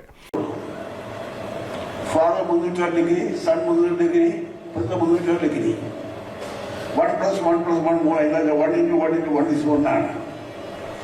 ദൈവത്തിനെ പൂർണ്ണതേ ഉള്ളൂ, സൃഷ്ടിയിലില്ല. ഈ ഹെഡിങ് തെറ്റാണ് ഞാൻ പരസ്യമായിട്ട് പുസ്തകത്തിൽ എഴുതിയിട്ടുണ്ട്. It's A wrong heading. God of life and യഹോവ എല്ലാവരും കൊന്നു. എത്ര രസകരമായിട്ട് കൊന്നറിയാമോ? ആയിക്കോട്ടെ പിടിക്കാൻ എല്ലാവരും പറഞ്ഞു നിങ്ങൾ 3 ആൾ തിരിയണം, 3 ഒളിച്ചിരിക്കണം, വേറെ ദിവസം 3 ആൾ. അപ്പൊ അവർ വരുമ്പം എല്ലാവരും കൂടെ വന്ന് സ്വീകരിച്ചേക്കണം. എല്ലാവരും കൊല്ലിച്ച ദൈവമാണ് യഹോവ, പൂർണ്ണദൈവമല്ല. സ്ത്രീക ദൈവമാണ് പൂർണ്ണദൈവം. ഓട്ടമാകാത്തി ഓട്ടമില്ലാവും. ഈ സ്നേഹത്തിന് കുറവിന് ലോകത്തിലുള്ളൂ. അപ്പോൾ ഇതൊരു വിശദീകരണമാണ് ഞങ്ങൾ തരുന്നത്. വിശദീകരണം, ഞങ്ങൾ യഹോവയായ ദൈവത്തെയാണ് സേവിക്കുന്നത്, ആരാധിക്കുന്നത്. യേശുക്രിസ്തുവിനെ യഹോവ എന്ന് വിളിച്ചിട്ടുണ്ട്, പരിശുദ്ധാത്മാവിനെ വിളിച്ചിട്ടുണ്ട്, പിതാവായ ദൈവത്തെ വിളിച്ചിട്ടുണ്ട്. അല്ലെങ്കിൽ അതിന് തക്കതായ കാര്യങ്ങൾ വചനത്തിലൂടെ നമുക്ക് വെളിപ്പെട്ട് കിട്ടുകയല്ലേ. യെശയ്യാപ്രവാചകന്റെ പുസ്തകം 40-ാം അധ്യായത്തിന്റെ 3-ാം വാക്യം മുതലൊന്ന് വായിച്ചേ. കേട്ടോ ഒരുത്തൻ വിളിച്ചു പറയുന്നത്, മരുഭൂമിയിൽ യഹോവയ്ക്ക് വഴിയൊരുക്കുകയും നിർജ്ജന പ്രദേശത്ത് നമ്മുടെ ദൈവത്തിന് ഒരു പെരുവഴി നിരപ്പാക്കുകയും എല്ലാ താഴ്വരയും നികന്നും എല്ലാ മലയും കുന്നും താണും വരണം, വളഞ്ഞത് ചൊവ്വായും ദുർഘടങ്ങൾ സമമായും തീരണം. യഹോവയുടെ മഹത്വം വെളിപ്പെടും, സകല ജഡവും ഒരുപോലെ അതിനെ കാണും. യഹോവയുടെ വായിൽ അരുളി ചെയ്തിരിക്കുന്നത്. കേട്ട ഒരുത്തൻ വിളിച്ചു പറയുന്നത്, മരുഭൂമിയിൽ യഹോവയ്ക്ക് വഴിയൊരുക്കുവിൻ, മരുഭൂമിയിൽ യഹോവയ്ക്ക് വഴിയൊരുക്കുവിൻ, നിർജ്ജന പ്രദേശത്ത് നമ്മുടെ ദൈവത്തിന് ഒരു പെരുവഴി നിരപ്പാക്കുവിൻ. ഇതെവിടെയാണ് നമ്മൾ കാണുന്നത്? ഇതിൻ്റെ നിവൃത്തീകരണം എവിടെയാണ് കാണുന്നത്? മത്തായിയുടെ സുവിശേഷത്തിൽ വന്നാൽ നമുക്ക് കാണാം ഇതിൻ്റെ നിവൃത്തീകരണം. കേട്ട ഒരുത്തൻ വിളിച്ചു പറയുന്നത്, മരുഭൂമിയിൽ യഹോവയ്ക്ക് വഴിയൊരുക്കുവിൻ. അപ്പോൾ യഹോവയ്ക്കാണ് മരുഭൂമി വഴിയൊരുക്കുന്നത്. പക്ഷെ നമ്മൾ കണ്ടത് ആർക്ക് വഴിയൊരുക്കുന്നതായിട്ടാണ്? യേശുക്രിസ്തുവിന് വഴിയൊരുക്കുന്നതായിട്ടാണ് കണ്ടത്. അപ്പോൾ യേശുക്രിസ്തു ആരാണെന്ന് ഈ വാക്യത്തിലൂടെ നമുക്ക് മനസ്സിലാകുന്നത്? യേശുക്രിസ്തു ആരാണെന്നാണ് നമുക്ക് മനസ്സിലാകുന്നത്? ഇനി ഇതേ കാര്യം തന്നെ പരിശുദ്ധാത്മാവുമായി ബന്ധപ്പെടുത്തി വാക്യങ്ങൾ കിടക്കുകയാണ്. പിതാവായ ദൈവത്തോട് ബന്ധപ്പെടുത്തി വാക്യങ്ങളുണ്ട്. എല്ലാ വാക്യങ്ങളും ഞാനിപ്പോൾ എടുക്കുന്നില്ല, ഞാൻ ഓടിച്ചു പറഞ്ഞു പോവുകയാണ്, സമയം ഒത്തിരി മുന്നോട്ട് പോയി. അപ്പോൾ ഈ വാക്യങ്ങളെല്ലാം മുൻനിർത്തിക്കൊണ്ട് നമുക്ക് പറയാൻ കഴിയും, നമ്മൾ യഹോവയായ ദൈവത്തെയാണ് സേവിക്കുന്നത്. ഞങ്ങളുടെ ദൈവം യഹോവയായ ദൈവമാണ്, ആ കാര്യത്തിന് തർക്കമില്ല. യേശുക്രിസ്തു നമ്മൾ പറയുമ്പോൾ യഹോശുവ മിശിഹ അങ്ങനെയാണ് പറയുന്നത്. നമ്മൾ മലയാളത്തിൽ പറയുമ്പോൾ യേശുക്രിസ്തു എന്ന് പറയും. അപ്പം യേശുക്രിസ്തുവിന് ആരാധന കൊടുക്കുന്നതിൽ ഇത്ര അസഹിഷ്ണുത കാണിക്കേണ്ട കാര്യമില്ല. നമ്മൾ തലമുടി നാരി കീറിക്കൊണ്ടല്ല ആരാധനയ്ക്ക് വന്നിരിക്കുന്നത്. ഇപ്പം ഞാൻ എൻ്റെ വ്യക്തിപരമായ ജീവിതത്തെ ചിന്തിക്കുകയാണ്. വിശ്വാസ ജീവിതം ആരംഭിച്ച കാലം മുതൽ ഈ സമയം വരെ ദൈവസന്നിധിയിൽ ആരാധനയ്ക്ക് കടന്നു വരുമ്പോൾ അവിടെ വന്നിരുന്ന് ഇടവും വലവും നോക്കാതെ ദൈവത്തെ മഹത്വപ്പെടുത്തിയ ആ ഒരു സമയങ്ങൾ, അതായത് യഹോവയ ദൈവത്തിന് ആരാധന അർപ്പിക്കുന്നു, യേശുക്രിസ്തുവിനെ മഹത്വപ്പെടുത്തുന്നു, പരിശുദ്ധാത്മാവിനെ വിളിക്കുന്നു, അതുപോലെ പിതാവായ ദൈവത്തെ വിളിക്കുന്നു, അങ്ങനെ എന്തെല്ലാം കാര്യങ്ങളാണ് നടക്കുന്നത്. അതാത് സമയത്ത് നമ്മുടെ അധരങ്ങളിലൂടെ ഈ കാര്യങ്ങളെല്ലാം വെളിപ്പെട്ട് വരികയാണ്. അല്ലാതെ നമ്മൾ ചരട് പിടിച്ചിട്ട് ഒരു വാക്ക് പിതാവിന് കൊടുത്താൽ അപ്പം തന്നെ പുത്രന് ഒരു വാക്ക് കൊടുക്കണം, അങ്ങനെയൊന്നുമല്ല ഭക്തന്മാരുടെ ആരാധനാ രീതികൾ. പണ്ട് കാലത്ത് ഞങ്ങളും ഇങ്ങനെ പ്രാക്ടീസ് ചെയ്തല്ലേ. ദൈവമേ നീ പരിശുദ്ധനാകുന്നു എന്ന് 3 പ്രാവശ്യം ഞങ്ങൾ പറഞ്ഞതാ. അങ്ങനെ പറഞ്ഞു പോയിട്ടൊരു ആത്മീയ വർധനം ഉണ്ടായില്ല, ദൈവസ്നേഹം വർദ്ധിച്ചില്ല, അതായത് ദൈവത്തോട് അടുത്തില്ല, രക്ഷയെക്കുറിച്ചൊരു ബോധ്യം ഉണ്ടായില്ല, പ്രത്യാശയുണ്ടായില്ല. ഇങ്ങനെ ലോകത്തിൽ ശേഷം മനുഷ്യരെ പോലെ ജീവിച്ചു പോയി. അതേസമയം ശരിയാമണ്ണം വീണ്ടെടുപ്പിൻ പ്രക്രിയയിലേക്ക് കടന്നു വന്നപ്പോൾ ലഭിക്കപ്പെട്ട ആത്മീയ സന്തോഷമൊന്നും വേറെ തന്നെയല്ലേ. ആ വീണ്ടെടുപ്പിനോടുള്ള ബന്ധത്തിലല്ലേ യേശുക്രിസ്തുവിൻ്റെ നാമത്തെ എത്ര ഉയർത്തിയാലും മതിയാകുമോ? കഴിഞ്ഞ ആഴ്ച ഞങ്ങളൊരു വാക്യം വായിച്ചില്ലേ? പിതാവ് തൻ്റെ പുത്രനെ നമുക്ക് വെളിപ്പെടുത്തി തന്നാലേ നമുക്ക് മനസ്സിലാകുകയുള്ളൂ. അതാണ് സുവിശേഷത്തിലൂടെ നമുക്ക് മറനീക്കി തന്നത്. കാലങ്ങളായി മൂടിയിട്ടിരുന്ന വെളിപ്പാടുകൾ എല്ലാം മൂടിയിട്ടിരിക്കുകയായിരുന്നു പഴയ നിയമത്തിൽ. ആ മൂടിയിട്ടിരുന്ന മൂടികളെല്ലാം, മൂടുശീലകളെല്ലാം മാറി, തിരശീലകളെല്ലാം ചിന്തിപ്പോയി. പുത്രൻ്റെ മഹത്വം വെളിപ്പെട്ടു.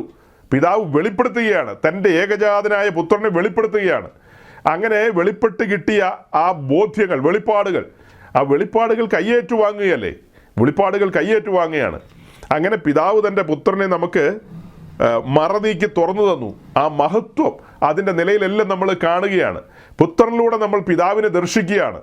പുത്രനിലൂടെ നമ്മൾ മഹത്വം കരയറ്റുന്ന ആർക്കാ? പിതാവിന് തന്നെയാണ്.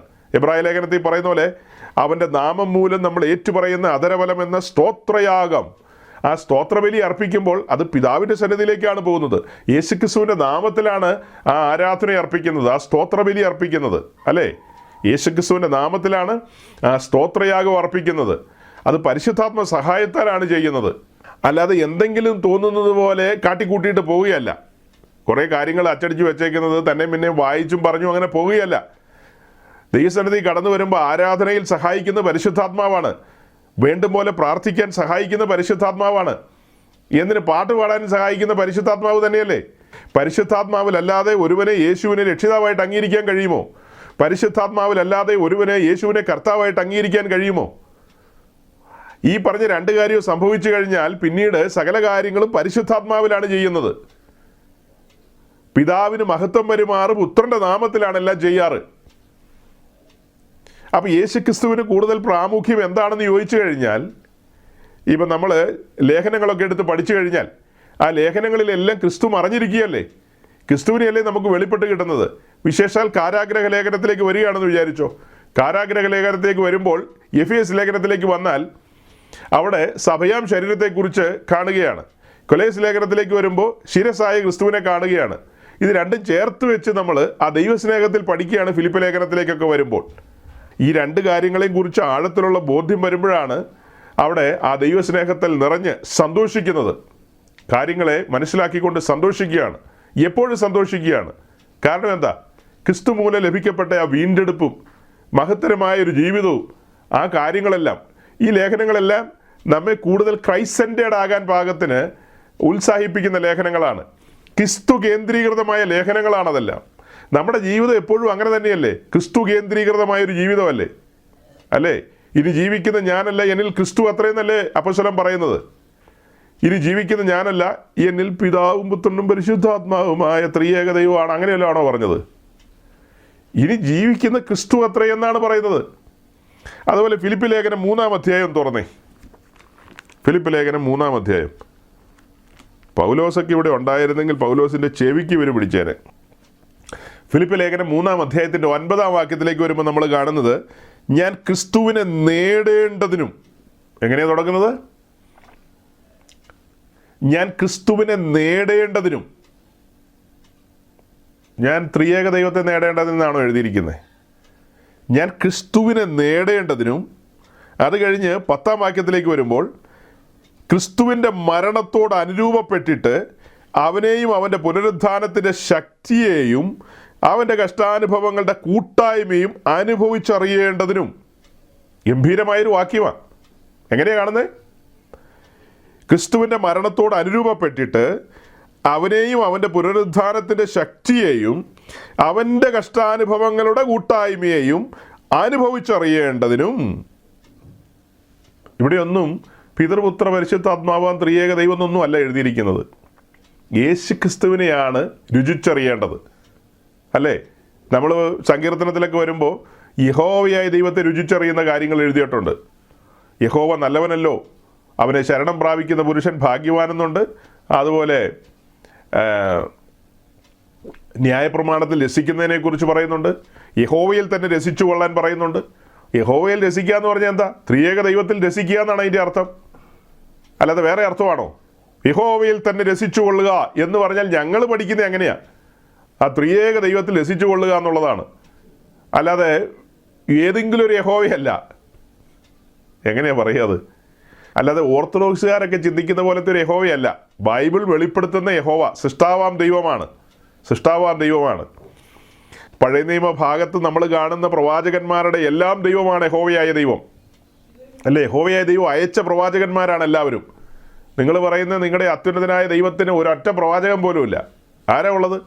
മോശയൊക്കെ യഹോവയുടെ പ്രവാചകനാണ്, സകലരും യഹോവയുടെ പ്രവാചകനാണ്. യോഹന്നാൻ സ്നാപകനെ വരെ അയച്ചത് യഹോവയായ ദൈവമാണ്. സകല പ്രവാചകന്മാരും യഹോവയായ ദൈവത്തിൻ്റെ പ്രവാചകന്മാരാണ്. മനസ്സിലാക്കുക. അപ്പോൾ ഈ വാക്യപ്രകാരം എല്ലാം നമുക്കെന്താ മനസ്സിലാകുന്നത്? അപ്പോസ്തലന്മാരെല്ലാം ക്രിസ്തുവിനെ ഉയർത്തുകയായിരുന്നു. ഇനി എഫേസ് ലേഖനത്തിലേക്ക് വന്നു കഴിഞ്ഞാൽ നമ്മൾ കാണുന്നത് എന്താ? ക്രിസ്തു എന്ന തലയോളം വളരണമെന്നാണ്. ക്രിസ്തു എന്ന തലയോളം, അല്ലേ? ഇനി വേറൊരു ഭാഗത്തേക്ക് വരുമ്പോൾ ക്രിസ്തുവിനെ നേടേണ്ടതിനും, ഇനി മറ്റൊരു ഭാഗത്തേക്ക്, അതായത് ഗലാത്യ ലേഖനത്തിലേക്ക് വന്നു കഴിഞ്ഞാൽ പൗലോസ് പറയുന്നത് ക്രിസ്തു നിങ്ങളിൽ ഉരുവാകുവോളം ഞാൻ പ്രസവവേദനപ്പെടുന്നു എന്നാണ്. ത്രിയേക ദൈവം ഉരുവാകുന്ന കാര്യമൊന്നും അവിടെ പറഞ്ഞിട്ടില്ലല്ലോ. അതെന്താ? പൗലോസിന് വെളിപ്പാടില്ലേ? ത്രിയേക ദൈവം നിങ്ങളിൽ ഉരുവാകണം കേട്ടോ, എങ്കിലേ നിങ്ങൾക്ക് ശരിയായ ത്രിയേക ദൈവത്തെ ആരാധിക്കാൻ പറ്റൂ എന്ന് വല്ലതും പറഞ്ഞോ? അവിടെ പറഞ്ഞ എന്താ? ക്രിസ്തു നിങ്ങളിൽ ഉരുവാകണം. ക്രിസ്തു ഉരുവായാൽ എന്താ സംഭവിക്കുന്നത്? മഹത്വം ത്രിയേക ദൈവത്തിന് തന്നെയാണ്. ക്രിസ്തു ഉള്ള ഒരുവൻ അവൻ പരിശുദ്ധാത്മാവിലല്ലേ നടക്കുന്നത്? അവൻ പിതാവിനെയല്ലേ മഹത്വപ്പെടുത്തുന്നത്? പിതാവിൻ്റെ സദ്ഗുണപൂർണതയിലേക്കല്ലേ അവൻ നടന്നു പോകുന്നത്, അല്ലേ? ആ സദ്ഗുണപൂർണതയെല്ലാം ദേഹരൂപമായി വസിക്കുന്ന പുത്രനിലാണ്. ഞാനീ പറയുന്നത് നിങ്ങൾക്ക് മനസ്സിലാകുന്നുണ്ടോ എന്തോ എനിക്കറിയില്ല. വാത്സല്യ സഹോദരങ്ങളെ, പിതാവ് സൽഗുണപൂർണനാണെന്ന് നമ്മൾ കാണുന്നു. ആ പിതാവിൻ്റെ മഹത്വം എല്ലാം ദേഹരൂപത്തിൽ വസിക്കുന്നത് പുത്രനിലാണ്. പുത്രനാണ് പിതാവിനെ വെളിപ്പെടുത്തുന്നത്. അപ്പം പുത്രനെ നമുക്ക് വേണ്ട വിധത്തിൽ വെളിപ്പെടുത്തി തരുന്നത് പരിശുദ്ധാത്മാവാണ്. പരിശുദ്ധാത്മാവിൻ്റെ ഉത്തരവാദിത്വം എന്താ? പുത്രന് മഹത്വം കൊടുക്കുക എന്നുള്ളതാണ്. യോഹന്നാൻ 14:16 വായിച്ചാൽ മതി. അപ്പോൾ യോഹന്നാൻ 14:16 വെച്ച് നമ്മൾ ചിന്തിക്കുകയാണെങ്കിൽ, മറ്റ് വേദഭാഗങ്ങളും വെച്ച് ചിന്തിക്കുകയാണെങ്കിൽ, പരിശുദ്ധാത്മാവ് എപ്പോഴും നമുക്ക് പുത്രനെ മറനീക്കി തരും. പുത്രൻ്റെ മഹത്വമാണ് വെളിപ്പെടുത്തി തരുന്നത്. പുത്രനിലൂടെ നമ്മൾ കാണുന്ന ആരെയാ? പിതാവിനെയാണ്, അല്ലേ? അപ്പോൾ അപ്പോസ്തലൻ പറഞ്ഞാൽ എന്തെങ്കിലും തെറ്റുണ്ടോ? അവനെ നേടേണ്ടതിനും, അങ്ങനെയല്ലേ? ഞാൻ ക്രിസ്തുവിനെ നേടേണ്ടതിനും അവനെ അറിയേണ്ടതിനും. ക്രിസ്തുവിനെ അറിയണമെന്നാണ് പറയുന്നത്. അറിയണം. അവനെ അറിയുമ്പോൾ ആരെ അറിയുന്നത്? പിതാവിനെയല്ലേ അറിയുന്നത്. ഇങ്ങനെ അനവധി വാക്യങ്ങൾ ചേർത്ത് വെച്ച് നമുക്ക് പറയാനും പഠിക്കാനും കഴിയും. കഴിഞ്ഞ ഒരു 8-10 വർഷത്തിനിടയിൽ പൈശാചിക ലോകം ഉണർന്നു പ്രവർത്തിച്ചു.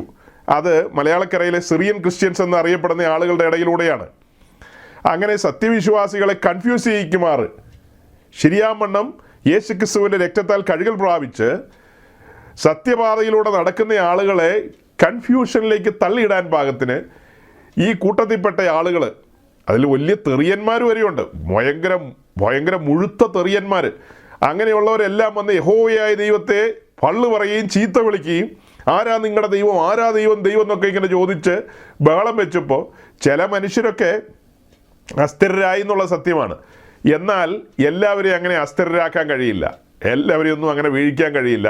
ഞങ്ങൾ ആരെ വിശ്വസിച്ചിരിക്കുന്നു എന്ന് ഞങ്ങൾക്ക് ഉത്തമ ബോധ്യമുണ്ട്. ഞങ്ങൾക്കെല്ലാം ഒരു പാസ്റ്റ് ടെൻസ് ഉണ്ടെന്നേ. ക്രിസ്തുവിനെ കണ്ടെത്തുന്നതിന് മുൻപുള്ളൊരു ജീവിതമുണ്ട്. ആ ജീവിതം എന്തെന്ന് ഞങ്ങൾക്കറിയാം. അത് ഞങ്ങൾ ഈ പറയപ്പെട്ട സമുദായങ്ങളിലൊക്കെ ജീവിച്ച ജീവിതമാണ്. അവിടെ ഞങ്ങൾ എന്തായിരുന്നു, ഏതായിരുന്നു, ആരായിരുന്നു എന്ന് ഞങ്ങൾക്കറിയാം. എന്നാൽ ഇന്ന് ഞങ്ങൾ ആരാണെന്ന് ഞങ്ങൾക്കറിയാം. അതെല്ലാം ക്രിസ്തുവിലൂടെ കൈവന്ന സൗഭാഗ്യമാണ്. കർത്താവായ യേശു ക്രിസ്തു ഞങ്ങളെ വീണ്ടെടുക്കേണ്ടതിന്, പാപത്തിൻ്റെ പടുകുഴിയിൽ നിന്ന് ഉദ്ധരിക്കേണ്ടതിന് സ്വമനസ്സാലെ തന്നെത്താൻ ബലിപീഠത്തിൽ ഏൽപ്പിച്ചു കൊടുത്തു. അതായത് പാപികളായിരുന്ന ഞങ്ങളെ സ്നേഹിച്ച്, മാനവലോകത്തെയാ കേട്ടോ, ഞങ്ങളുടെ കാര്യം പറഞ്ഞതുകൊണ്ട് ഞങ്ങളെന്ന് പറഞ്ഞതേ ഉള്ളൂ. മാനവലോകത്തെ സ്നേഹിച്ചുകൊണ്ടാണ് ക്രിസ്തു ബലിപീഠത്തിലേക്ക് കയറിയത്. ആ സ്നേഹം എല്ലാവരും തിരിച്ചറിയുന്നില്ല. ഞങ്ങൾ ആ സ്നേഹം തിരിച്ചറിഞ്ഞുകൊണ്ട് ദൈവസന്നിധിയിൽ ആ സന്തോഷത്തോടുകൂടിയാണ് സംസാരിക്കുന്നത്. ക്രിസ്തു ഞങ്ങളെ വീണ്ടെടുക്കുവാൻ വേണ്ടി ഇങ്ങനെ ഒരു ബലിയായി തീർന്നെന്ന് പറയുമ്പോൾ, അപ്പോൾ തന്നെ റോമാലേഖനം 8-ാം അധ്യായത്തിൻ്റെ റോമൻസ് ചാപ്റ്റർ 8, റോമാലേഖനം 8:32 പറയുന്നത്, സ്വന്തം പുത്രനെ ആദരിക്കാതെ നമുക്കെല്ലാവർക്കും വേണ്ടി ഏൽപ്പിച്ചു തന്നവൻ അവനോടുകൂടെ സകലവും നമുക്ക് നൽകാതിരിക്കുമോ? സ്വന്തം പുത്രനെ ആദരിക്കാതെ നമുക്കെല്ലാവർക്കും വേണ്ടി ഏൽപ്പിച്ചു തന്നവൻ. എങ്ങനെയാ? സ്വന്തം പുത്രനെ ആദരിക്കാതെ നമുക്കെല്ലാം വേണ്ടി ഏൽപ്പിച്ചു തന്ന പിതാവിനെയാണ് അവിടെ കാണുന്നത്. അപ്പോൾ പിതാവ് തൻ്റെ പുത്രനെ നമുക്ക് നൽകി. മറ്റ് വേദഭാഗങ്ങളിലേക്ക് വരുമ്പോൾ പുത്രൻ സ്വമനസാലെ സ്വയമായി നമുക്ക് വേണ്ടി തന്നെ ഏൽപ്പിച്ചു എന്നാണ് കാണുന്നത്. മറുഭാഗത്ത് നമ്മൾ വായിച്ചു പിതാവ് ഏൽപ്പിച്ചു കൊടുത്തു എന്ന്. അപ്പോൾ ഇതെല്ലാം ചേർത്ത് വെച്ചാണ് പഠിക്കുന്നത്. ഈ ബോധ്യങ്ങളെല്ലാം വെച്ചുകൊണ്ടാണ് ദൈവസന്നിധിയിൽ കടന്നു വരുന്നത്, ആരാധനയ്ക്ക് കടന്നു വരുന്നത്. അവിടെ വന്ന് ഹൃദയം പകരുകയാണ് അത്യുന്നതനായ ദൈവത്തിന്. ആ അത്യുന്നതനായ ദൈവം എന്ന് പറയുമ്പോൾ പിതൃപുത്ര പരിശുദ്ധാത്മാവാം ത്രിയേക ദൈവത്തെയാണ് ഞങ്ങൾ കാണുന്നത്. അല്ലാതെ ചരട് പിടിച്ചുകൊണ്ടല്ല വീട്ടിൽ നിന്ന് പോരുന്നത്. വീട്ടിൽ നിന്ന് പോരുമ്പോൾ ധ്യാനിച്ചുകൊണ്ട് വരുന്നത് എന്താ? ക്രൂശാണ് ധ്യാനിക്കുന്നത്. ക്രൂശിതനായ ക്രിസ്തുവിനെയാണ് ധ്യാനിക്കുന്നത്. ആ ധ്യാനത്തിലെല്ലാം ഇല്ലേ, ആർ നമുക്ക് വേണ്ടി പോകുമെന്നൊരു ചോദ്യം യെശയ്യാവിൻ്റെ പുസ്തകത്തിലുണ്ട്. അവിടെ ഐക്യപ്പെട്ടവനായിട്ട് വരുന്ന പുത്രനാണ് ഐക്യപ്പെട്ടവനായിട്ട് വരുന്നത്. ഈ രക്ഷയിൽ പിതൃപുത്ര പരിശുദ്ധാത്മാവാം ത്രിയേക ദൈവത്തിൻ്റെ പ്രവൃത്തിയാണ് വെളിപ്പെട്ട് വരുന്നത്. ക്രൂശ് ധ്യാനിക്കുക എന്ന് പറഞ്ഞാൽ എന്താ അർത്ഥം? പുത്രനെ ഏൽപ്പിച്ചു തന്ന പിതാവിനെയാണ് മഹത്വപ്പെടുത്തുന്നത്. സ്വയമേ ബലിപീഠത്തിലേക്ക് ഏൽപ്പിച്ച പുത്രനെയാണ് മഹത്വപ്പെടുത്തുന്നത്. നമ്മെ മാനസാന്തരാനുഭവത്തിലേക്ക് കൊണ്ടുവന്ന് ഇത്രത്തോളം നടത്തിയ പരിശുദ്ധാത്മാവിനുള്ള മഹത്വം അതിലൂടെ വെളിപ്പെടുകയാണ്. ഇതെല്ലാം ആരാധനയിൽ വെളിപ്പെടുകയാന്നേ. ഇതെല്ലാം ആരാധനയിലൂടെ വെളിപ്പെടുകയാണ്.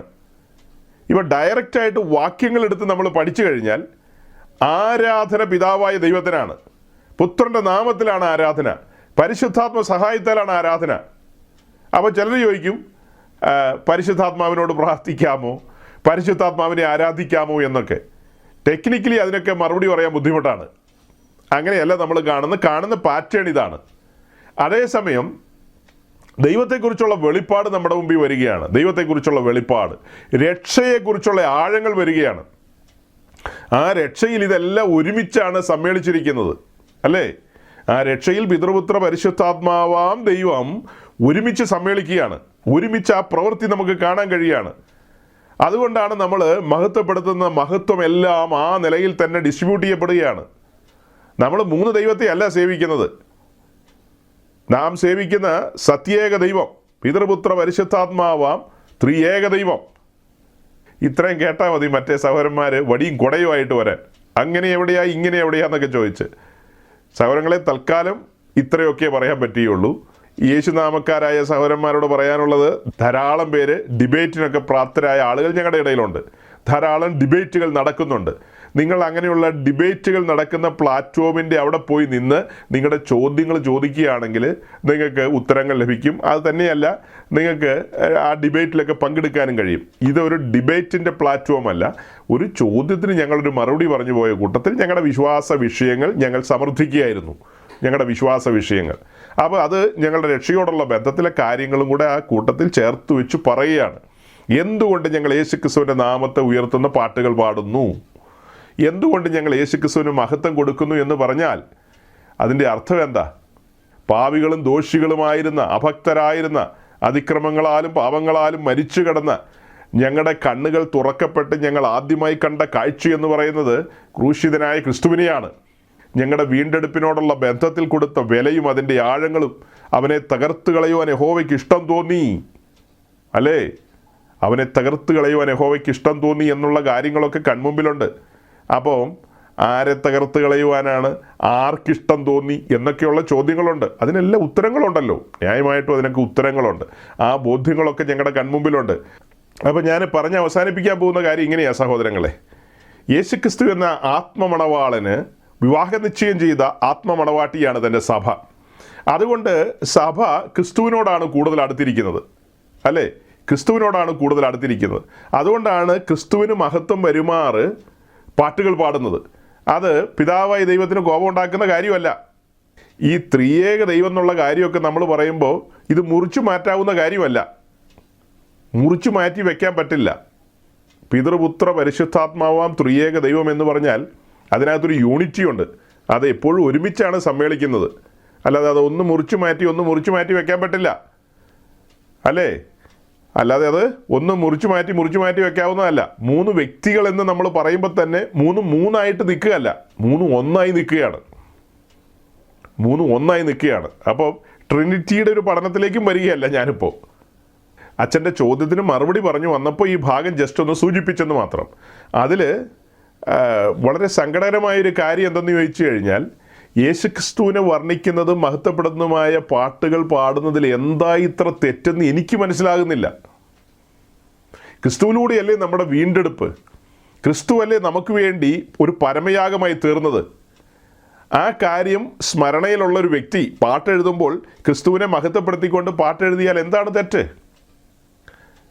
ഇപ്പം പിതൃപുത്ര പരിശുദ്ധാത്മാവാം ത്രിയേക ദൈവത്തെ വർണ്ണിക്കുന്ന പാട്ടുകൾ ആ നിലയിൽ തന്നെ വേണ്ടേ എന്ന് ചോദിച്ചു കഴിഞ്ഞാൽ അങ്ങനത്തെ പാട്ടുകളുമുണ്ട്. അതിനോടുള്ള ബന്ധത്തിലാണ് ഞാൻ പറഞ്ഞത്, യാഹാം ദൈവത്തെ സ്തുതിക്കുന്ന പാട്ടുകൾ ധാരാളമുണ്ട്. അവിടെ പിതൃപുത്ര പരിശുദ്ധാത്മാവാം ത്രിയേക ദൈവത്തിന് തന്നെ ആരാധന വന്നു കഴിഞ്ഞു. ഇനി ആരാധന എന്ന് പറയുന്ന കാര്യം, അവിടെയാണ് കാതലായ കാര്യം. പാട്ടൊക്കെ അവിടെ നിൽക്കട്ടെ, പാട്ടിലല്ല ഗൗരവിരിക്കുന്നത്. പാട്ടൊക്കെ കഴിഞ്ഞിട്ട് നമ്മൾ ആരാധനയിലേക്ക് വന്നു കഴിഞ്ഞാൽ, ആരാധന എന്ന വിഷയത്തിൽ ഇരുട്ടിൽ തപ്പുന്ന കൂട്ടമാണ് എപ്പിസ്കോപ്പൽ സമൂഹം മുഴുവനും. ഓർത്തഡോക്സിനെ മാത്രമല്ല പറയുന്നത്, മുഴുവൻ എപ്പിസ്കോപ്പൽ സമൂഹവും ഇരുട്ടിൽ തപ്പിക്കൊണ്ടിരിക്കുകയാണ്. ആരാധന എന്ന വിഷയത്തിൽ നിങ്ങൾക്ക് ഒരു ഐഡിയയും ഇല്ല. നിങ്ങൾ കാലങ്ങളായി എഴുതി വെച്ചിരിക്കുന്നു. 4-ാം നൂറ്റാണ്ട് മുതൽ നിങ്ങൾ എഴുതി വെച്ചെന്നാണ് പറയുന്നത്. എഴുതി വെച്ച് ഉറപ്പിച്ച കാര്യങ്ങൾ തന്നെയും പിന്നെയും നിങ്ങൾ ചൊല്ലിക്കൊണ്ടിരിക്കുന്നു. ഇതൊന്നും അല്ലെന്ന് ആരാധന. 4-ാം നൂറ്റാണ്ടിലാണോ ആരാധന വെളിപ്പെട്ടത്? ഉൽപ്പത്തി പുസ്തകത്തിൻ്റെ തുടക്കത്തിൽ യഹോവയായ ദൈവത്തെ ഷേത്തും ഷേത്തിൻ്റെ തലമുറയെ ആരാധിച്ചായിട്ട് നമ്മൾ കാണുന്നു. ആരാധന അവിടെ തുടങ്ങിയാണ്. അത് കഴിഞ്ഞ് മുന്നോട്ട് വരുമ്പോൾ ഹാനോക്കിനെ കാണാം, നോഹയെ കാണാം. അവിടെ കൊണ്ട് തീരുന്നില്ല. പിന്നെ അബ്രഹാം യഹോവയായ ദൈവത്തെ ആരാധിച്ചു. ഇസഹാക്ക്, യാക്കോബ്, അവരെല്ലാം യഹോവയായ ദൈവത്തെ ആരാധിച്ചു. അവരുടെ മനസ്സാക്ഷിയിൽ ലഭിക്കപ്പെട്ട ബോധ്യങ്ങൾക്ക് അനുസരിച്ച് അവർ ദൈവസന്നിധിയിൽ ബലി അർപ്പിച്ചുകൊണ്ട് ദൈവത്തെ ആരാധിച്ചു എന്നുള്ള നിലയിലാണ് നമ്മൾ മനസ്സിലാക്കുന്നത്. എന്നാൽ ആരാധനയെക്കുറിച്ചുള്ള വ്യക്തമായ തത്വങ്ങളും പ്രമാണങ്ങളും ലഭിക്കപ്പെട്ടത് ഹോരേബിലാണ്. ഇസ്രായേലിനാണ് ആ പ്രമാണം ലഭിച്ചത്. യഹോവയായ ദൈവത്തെ ആരാധിക്കേണ്ട വിധങ്ങളും അതിൻ്റെ സകല കാര്യങ്ങളും വെളിപ്പെട്ട് കിട്ടിയത് മോശ വഴി ഇസ്രായേലിനാണ്. അത് ഹോരേബിലാണ്. ആരാധനയോടുള്ള ബന്ധത്തിൽ ആരാധനയ്ക്കൊരു തിരുനിവാസം വേണം, അഥവാ ഒരു മന്ദിരം വേണം. 2, ആ ആരാധനയെ അർപ്പിക്കാൻ പുരോഹിതൻ ആവശ്യമാണ്. ആരാധനയോടുള്ള ബന്ധത്തിൽ യാഗാർപ്പണത്തിന് യാഗമൃഗം ആവശ്യമാണ്. ധൂപാർപ്പണത്തിന് ധൂപവർഗ്ഗങ്ങൾ ആവശ്യമാണ്. ഇതെല്ലാം കൂടെ ചേർത്ത് വെച്ച് പഠിക്കണം. അപ്പോൾ ഇസ്രായേലിൻ്റെ ആരാധനയോടുള്ള ബന്ധത്തിൽ ആരാധനയുടെ ആദ്യ രൂപം നമ്മൾ കാണുന്നത് തിരുനിവാസത്തിലാണ്, അഥവാ ടാബർനാക്കിളിലാണ്, സമാഗമന കൂടാരത്തിലാണ് ആരാധനയുടെ ആദ്യ രൂപം കാണുന്നത്. ഞാൻ പറഞ്ഞു, മനസാക്ഷി യുഗത്തിലുള്ള അവരൊക്കെ ആരാധിച്ചിട്ടുണ്ട്. ആ ആരാധനയ്ക്ക് ചട്ടങ്ങളോ പ്രമാണങ്ങളോ ഒന്നും വ്യക്തമായിട്ടുണ്ടായിരുന്നില്ല. അവരുടെ മനസാക്ഷിയിൽ അവർക്ക് ലഭിച്ച ബോധ്യത്തിനനുസരിച്ച് അവരത് ചെയ്തു. കറക്റ്റ്. എന്നാൽ ന്യായപ്രമാണ യുഗത്തിലേക്ക് വന്നപ്പോൾ യുഗം ആരംഭിക്കുകയാണ്. മോശ വഴി പ്രമാണം ലഭിക്കുകയാണ്. ആ പ്രമാണത്തിനൊത്തവണ്ണമാണ് പിന്നീട് ആരാധന. വ്യക്തമായ മാർഗനിർദ്ദേശങ്ങളുണ്ട്.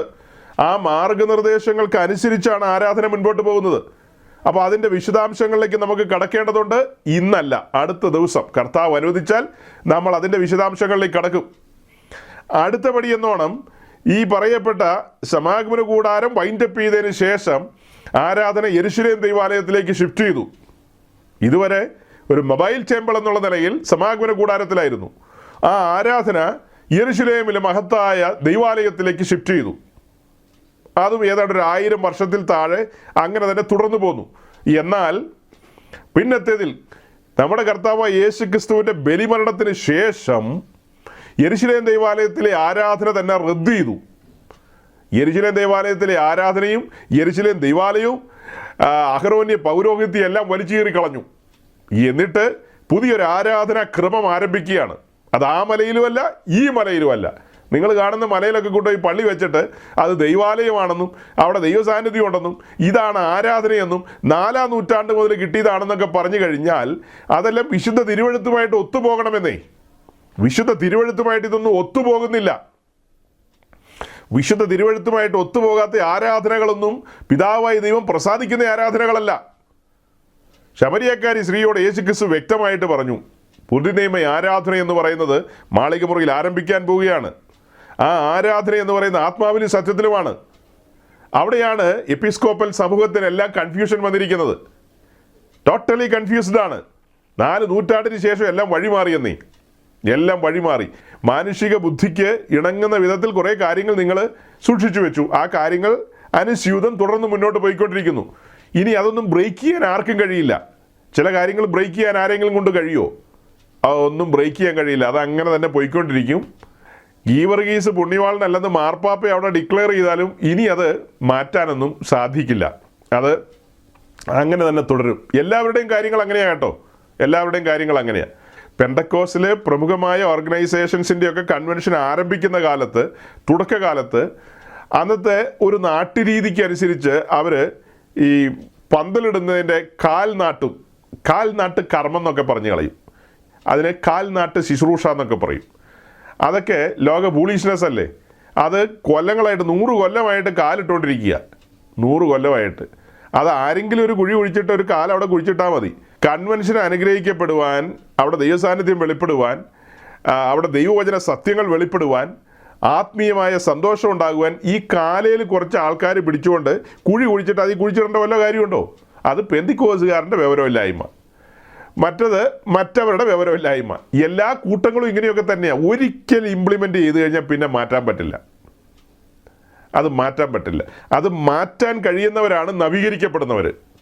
അത് മാറ്റാൻ കഴിയുന്നവരാണ് നവീകരിക്കപ്പെട്ടവർ, അങ്ങനെ പറയാം അല്ലേ? ദൈവവചനത്തിന് വിരുദ്ധമായ കാര്യങ്ങൾ അല്ലെങ്കിൽ വചനത്തിൻ്റെ ഗൗരവമില്ലാത്ത കാര്യങ്ങളൊക്കെ മാറ്റാൻ കഴിയണം. അതിനാണ് നവീകരണം എന്ന് പറയുന്നത്. സൗരങ്ങളിൽ നമ്മളിത് പഠിച്ചു വരുമ്പോൾ ലോക മണ്ടത്തരമായി ചെയ്തുകൊണ്ടിരിക്കുന്നത് 100 കൊല്ലമായിട്ട് അപ്പനപ്പന്മാരായിട്ട് നമ്മൾ ചെയ്തുകൊണ്ടിരിക്കുന്ന ഒരു വിഡിത്തം. അതുകൊണ്ട് ആരാണോ പന്തലിടാൻ വരുന്നത് അവർ പന്തലിട്ടിട്ട് പോട്ടെ. പന്തലെല്ലാം ഇട്ട് ലൈറ്റ് അറേഞ്ച്മെൻറ്റിൻ്റെ ആൾക്കാർ അത് വന്ന് അവർ ലൈറ്റൊക്കെ ഇടട്ടെ. കറണ്ടൊക്കെ വന്നു കഴിഞ്ഞിട്ട് നമ്മുടെ ദൈവദാസന്മാരും നമ്മുടെ പ്രിയപ്പെട്ടവരെല്ലാം കൂടെ അവിടെ ഒരുമിച്ച് കൂടുമ്പോൾ അതിൽ ഉത്തരവാദിത്തപ്പെട്ട ആരാണോ, സീനിയർ മോസ്റ്റൊക്കെ ആരാണോ എന്ന് വെച്ചാൽ അവർ മുൻപോട്ട് നീങ്ങി നിന്നിട്ട് സ്വർഗത്തിലേക്ക് കരങ്ങൾ ഉയർത്തി, ദൈവമേ നിൻ്റെ ജനം ഇവിടെ വന്നിരിക്കുന്നു, നിൻ്റെ ദാസന്മാർ ഇവിടെ കൂടിയിരിക്കുന്നു, ഞങ്ങളെ അനുഗ്രഹിക്കണമേ, നിൻ്റെ ശബ്ദം കേൾപ്പിക്കണമേ, നിൻ്റെ സാന്നിധ്യം കൊണ്ട് ഞങ്ങളെ നിറയ്ക്കണമേ, സത്യാരാധന ഇവിടെ വെളിപ്പെടണമേ, തേജസ്സിൻ്റെ വചനങ്ങൾ ഇവിടെ മുഴങ്ങണമേ, ഞങ്ങളുടെ പ്രത്യാശ വർദ്ധിക്കണമേ എന്ന് ചുരുങ്ങിയ വാക്കുകളിൽ ഒരു പ്രാർത്ഥന അങ്ങ് പ്രാർത്ഥിച്ചാൽ സ്വർഗം എങ്ങനെ ഇറങ്ങി വരും. അല്ലാതെ ഒരു മരക്കമ്പയിൽ കുറേ ആൾക്കാർ പിടിച്ചു നിൽക്കുക, മരക്കമ്പയിൽ പിടിച്ചു നിന്നുകൊണ്ട് അവർ പ്രാർത്ഥിക്കുക, മരക്കമ്പയിൽ ദൈവ സാന്നിധ്യം ഇറങ്ങണമെന്നാണോ അതിൻ്റെ അർത്ഥം? ഇതെല്ലാം പണി തീർന്നിട്ട് ഞാൻ ഈ പറഞ്ഞ രീതിയിൽ അവിടെ നിന്നുകൊണ്ടൊരു പ്രാർത്ഥന പ്രാർത്ഥിച്ച ദൈവം കേൾക്കില്ലേ? അതുപോലെ ഒരു പുതിയ വീടൊക്കെ വെച്ച് കഴിഞ്ഞാൽ ഓർത്തഡോക്സുകാരൊക്കെ കൂതാശ ചെയ്തിട്ട് കയറുമല്ലോ, അവിടെ വെള്ളമൊക്കെ തളിക്കും. കറിവേപ്പിലയും കൊണ്ട് വന്ന് വെള്ളത്തിൽ മുക്കിയിട്ട് അച്ഛൻ തളിക്കും, പ്രാർത്ഥിച്ചൊക്കെ കഴിഞ്ഞിട്ടാണ്, ചുമ്മയല്ല. അതുപോലെ ഇവിടെയുണ്ട്. ഇവിടെ 24-ാം സങ്കീർത്തനം തുറന്നു വയ്ക്കും. എന്നിട്ട് വീട്ടിലുള്ള ആൾക്കാരെ എല്ലാം അടിച്ച് പുറത്താക്കും. പുറത്താക്കിയിട്ട് പാസ്റ്റർമാരെല്ലാം കൂടി വാതുക്ക് വരും, വീട്ടുകാരും കൂടെ വന്ന്. എന്നിട്ട് 24-ാം സങ്കീർത്തനം വായിച്ചിട്ട് പിന്നെ അകത്തേക്കൊരു കയറ്റമുണ്ട്. എന്തിനാ? വീടിനകത്ത് നിന്നോട്ടങ്ങ് വായിച്ച 24-ാം സങ്കീർത്തനം വായിച്ച ദൈവം കേൾക്കില്ലേ? ഈ ആൾക്കാരെയൊക്കെ പിടിച്ച് പുറത്തിറക്കുന്ന എന്തിനാ? ഓരോരോ ചടങ്ങുകളാണ്, ഓരോരോ ചടങ്ങുകൾ. ചടങ്ങുകളുടെ ഉദ്ദേശം എന്തിനാന്ന് മനസ്സിലായോ? അതൊക്കെ അങ്ങനെയൊക്കെ തന്നെയാണ്. സുറിയക്കാരൻ നയമം പറഞ്ഞ പോലെ ആ കൈയൊക്കെ ഒന്ന് ആട്ടൻ്റെ ഏലീശേ, ചുമ്മാ യോർദാനിൽ പോയി മുങ്ങിയിട്ട് പോകാൻ പറഞ്ഞു കഴിഞ്ഞാൽ അതിനൊരു ഗുമ്മില്ല. ആ കൈയൊക്കെ ഒന്ന് ആട്ടി in the name of Jesus എന്നൊക്കെ പറഞ്ഞ് ഒരു ഇളക്കോ ഒരു മറിക്കലോ ഒക്കെ ഉണ്ടായിക്കഴിഞ്ഞാൽ ഒരു സന്തോഷം, ഒരു തൃപ്തിയാണ്. അതുപോലെ പല കാര്യങ്ങളും എൻ്റെ സഹോദരങ്ങളെ ദൈവവചനത്തിന് നിരക്കുന്നതല്ല പല കാര്യങ്ങളും. ഓക്കെ, ഞാൻ പറഞ്ഞു വന്നത് സത്യാരാധനയോടുള്ള ബന്ധത്തിൽ ഈ പറയപ്പെട്ട ഗ്രൂപ്പുകളിൽപ്പെട്ട സഹോദരങ്ങൾക്ക് അതിൻ്റെ ശരിയായ അർത്ഥം മനസ്സിലായിട്ടില്ല. അവർ നമ്മുടെ നേരെയും വിരൽ ചൂണ്ടിക്കൊണ്ട് ചോദിക്കുന്നത് നിങ്ങൾ ഈ സിയോൻ ഗീതാവലി നോക്കിയിട്ട് പാട്ട് പാടുന്നതാണോ ആരാധന എന്നൊക്കെയാണ് ചോദിക്കുന്നത്. അപ്പോൾ അതിന് കൃത്യമായ ആൻസറുണ്ട്. ആ ഉത്തരത്തിലേക്ക് നമുക്ക് കർത്താവ് അനുവദിച്ചാൽ അടുത്ത ദിവസം കടക്കാം. ഇന്ന് ഞാൻ എൻ്റെ വാക്കുകൾ ഇവിടെ അവസാനിപ്പിക്കുകയാണ്. ഇതുവരെ നമ്മൾ കേട്ട കാര്യങ്ങളിൽ നിന്ന് മനസ്സിലാക്കേണ്ട ഒരു കാര്യം, നമ്മുടെ ദൈവം യഹോവയായ ദൈവമാണ്. കഴിഞ്ഞ ആഴ്ച ഞാൻ പറഞ്ഞു, ഞങ്ങൾ പറയാം, അടുത്ത ദിവസം പറയാം. ആ യഹോവയായ ദൈവത്തെ നമ്മൾ അടുത്ത് നിന്ന് കാണുകയും പഠിക്കുകയും ചെയ്യുമ്പോൾ ആ നാമം എങ്ങനെയാണ് കിട്ടിയത്? ആ നാമം മോശയ്ക്ക് യഹോവയായ ദൈവം വെളിപ്പെടുത്തി കൊടുത്തതാണ്. ഫറവോൻ്റെ അടുക്ക ചെല്ലുമ്പോൾ പറഞ്ഞോളാൻ പറഞ്ഞു, ഞാനാകുന്നവൻ ഞാനാകുന്നു, യഹോവ എന്ന നാമമുള്ളവൻ തൻ്റെ പ്രവാചകന്മാരിലൂടെ വെളിപ്പെടുത്തുകയാണ്. യഹോവയ്ക്ക് വഴിയൊരുക്കുവീൻ, വിശുദ്ധ പ്രവാചകൻ പറയുകയാണ്. യഹോവയ്ക്ക് വഴിയൊരുക്കുവീൻ. വഴിയൊരുക്കുവാൻ ഒരുവൻ വന്നു, യോഹന്നാൻ സ്നാപകൻ. അവനൊരുക്കിയ വഴിയിലൂടെ യഹോവയായ ദൈവം വെളിപ്പെട്ടു വന്നു. അത് പുത്രൻ്റെ നാമത്തിലാണ് വന്നതെന്ന് മാത്രം.